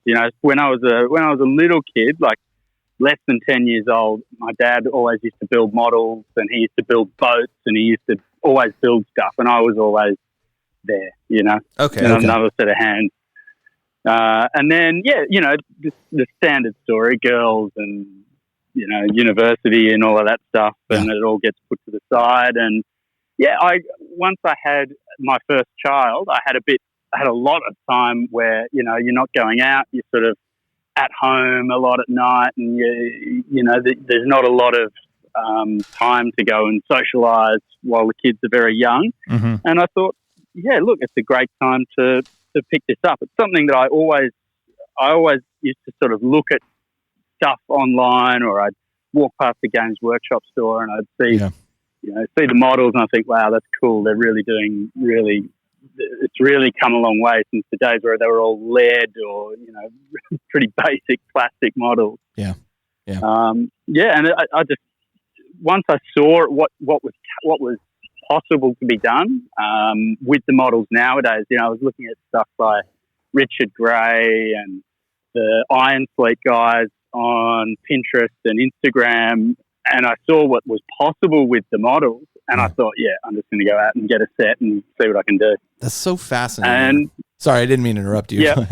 No. Go on. I was just saying, it's so fascinating because, I mean, the majority of people, I think, will get the models and will play the actual game. You're creating dioramas, and then what do you do with those once you're done? So basically, I saw when I first started looking at it, looking to build this first model, I started looking, Google searches and images and that sort of thing, and I saw images of Warhammer World, and I thought, wow, that's awesome. I thought, look, I'll just build a few and I'll just put them in my study. I'm lucky enough to have like a nice studio set up at home, and so basically I've just got loads of dioramas in the studio study at home. So it's really just me and my wife, who's completely uninterested, and my little boy, who absolutely loves them. I just put them on display there. I would like to, I think, have a display of all of the ones that I've done, possibly towards the end of next year, once I've got a few more, the next few under my belt. It would sort of tell a story and put together almost like an exhibition. Of a narrative. So that's the idea. Well, so I'm just sort of working towards that. That's incredible. So you're working on a new project right now. Constantly. You're always working on a new project. Where are you drawing this inspiration from? Is it primarily from stories you're reading in Black Library, like that first one, or are you just kind of letting your mind wander and deliver what you want to deliver? So, initially that's what I would get inspired by stories that I would read, or specifically scenes in stories. So, something will jump out at me and I'll go, wow, that's a cool scene. You can picture it in your head. And then I've sort of become more interested in using my own narrative. So I want to build a story of my own, a sector of the galaxy that I can sort of claim and do what I want in. So I'm putting together, a narrative for this force, and it's sort of encompassed as I've moved forward with the project. I've got different ideas that are based around it, and it's brought in different modelling possibilities. At the end of the day, though, I guess the initial inspiration is always what I think would look cool. Yeah. So I love the idea of the Black Shield, and the stories that you can tell around them because they're so ambiguous. And I've sort of then thought, well, what's driving them? Is there something that's driving these guys? Are they running from something? I thought, who would they be running from? I thought, the Alpha Legion. So there's the Alpha Legion that are chasing the Black Shield. And, who are their allies? I thought, I've always wanted to paint Mechanicum, and there's so many opportunities there for cool kit bashes and creepy stuff. So that'll work too. So they're allies to the Mechanicum, and I'm developing the story. Well, it's absolutely. I'm so glad you're a member of our community and sharing the stuff there, because it is jaw dropping. Every time you post, I sarcastically post, "Oh, damn it," or "I hate you, Jeremy." But it is truly because here we go again with something amazing, and I love that you can demonstrate what absolutely can be done, and it's just incredible to look at and super inspiring. And I think you might be the first permanent fixture in the annals of the elite choice. We can't. You've ascended and reached that level that if you're listening and you aren't a member of our Facebook group, you're really missing out on some of these pictures, and just the work Jeremy is doing is just blowing my mind. So thank you so much. I love that. That group is fantastic. It really is. It's a great community. It's the best one I've seen on Facebook, and Instagram's also really good. But I think the community that you guys have built there is really, really solid. There's no whinging or sniping or rude comments or anything. It's just a bunch of people who enjoy the same thing. Yeah, we do shut that down pretty quick. As much as I appreciate your work, thank you very much, because that's something that Adon and Loopy and I work very hard to maintain, and I agree. I think it's a fantastic environment. What made you join the group? Listen to the show. Like, how did you follow that path? I mean, most people that wind up because they're playing the game. So it always fascinates me when somebody joins that is not doing the game, and we do have quite a few listeners that are in that boat too. So I was listening to a lot of lore videos on YouTube just while I'm painting and stuff, and then I was listening to the Overlords podcast, and I think you were on there, or they were talking about you guys, so I checked you out, and I've been listening ever since. So I suppose that would have been 2016 that I started. So pretty much as soon as I got back into the hobby, I've been listening to you guys chat, and I hear all the numbers and distances, and I'm thinking, I've got no idea what that is, but that's fine. It's nice just listening to people who are passionate about what they're talking about. It's sort of, it's good. I enjoy that. Very and then, cool. When you guys had your Facebook group, it's like you say, it's the same tone as the show. Yeah, it's just nice place to sort of check in on and see what everyone's doing. Well, we're a huge fan of yours and a huge fan of your work, man, and thank you so much for sharing it all here. Before we let you go, nice. So you are a ship captain, is that correct? That's right, yeah. So charter yacht. Charter yacht. This one that I'm on now is, like luxury charter yacht. So for the last nearly 20 years now, I've been doing this. So just I drive boats for people that have yachts, sailing boats, and motorboats that they can't drive themselves, and that's been my gig. Now I'm doing charter boats and taking people out on the harbour, and that's amazing. Everything involved with that. That's amazing. Vessel management. Oh man, how do you? Yeah. How do you even get into that? Were you in the Merchant Marines or? No. So when I was 4 years old, my father built a little sailing boat in the front yard. Okay. And that was it. We were going sailing after that, and I got really good at it. And then after university, a degree in fine arts doesn't really qualify you for much.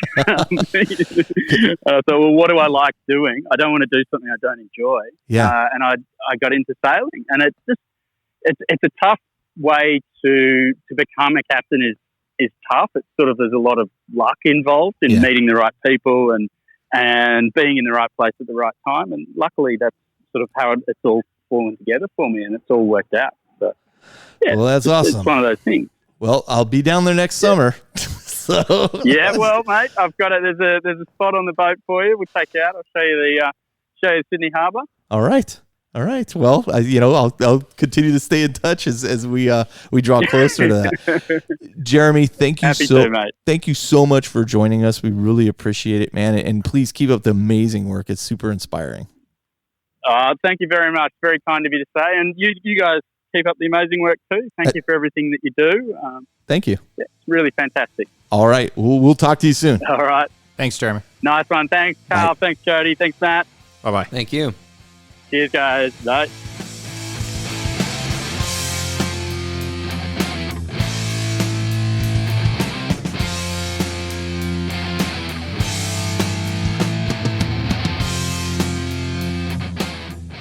All right, and we're back. And hey, I forgot to mention before we took the break, I hope you enjoyed that interview with Jeremy Wood.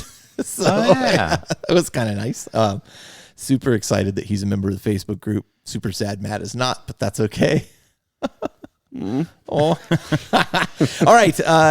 Final messages here. You guys have anything you want to throw in after thinking about Genestealer Cults? And I think I've kind of said everything I have to say about it. No, I'm kind of glad Matt's going away for the whole month of various amazing summer activities so that I can catch my breath and recalculate how to deal with the cult. So nice.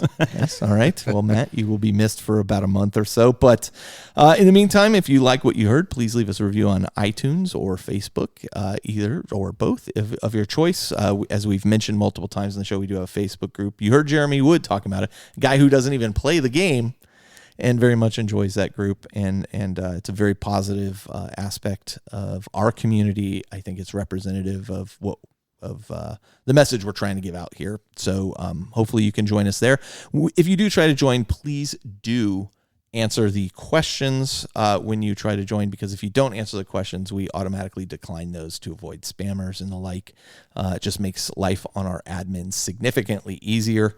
If you have invited friends to join, know that they do not get sent the questions. So you're better off just reaching out to your friend and telling them, hey, this is a group you may want to consider joining. Make sure you answer those questions.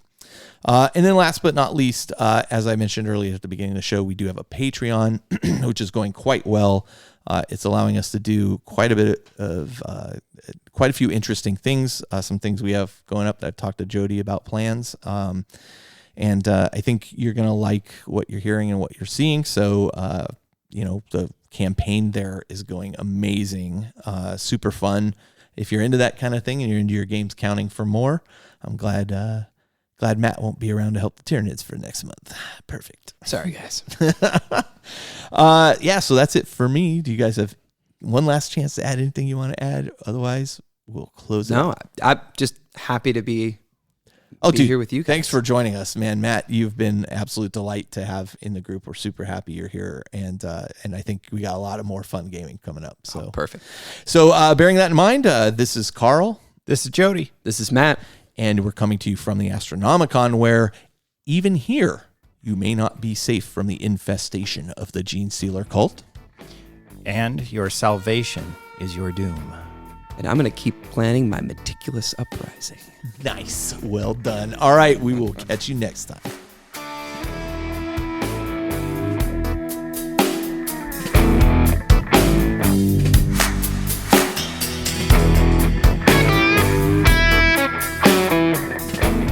This episode of The Independent Characters is protected by the Creative Commons license. If you have further questions as to its use, you can find information on the front page at theindependentcharacters.com.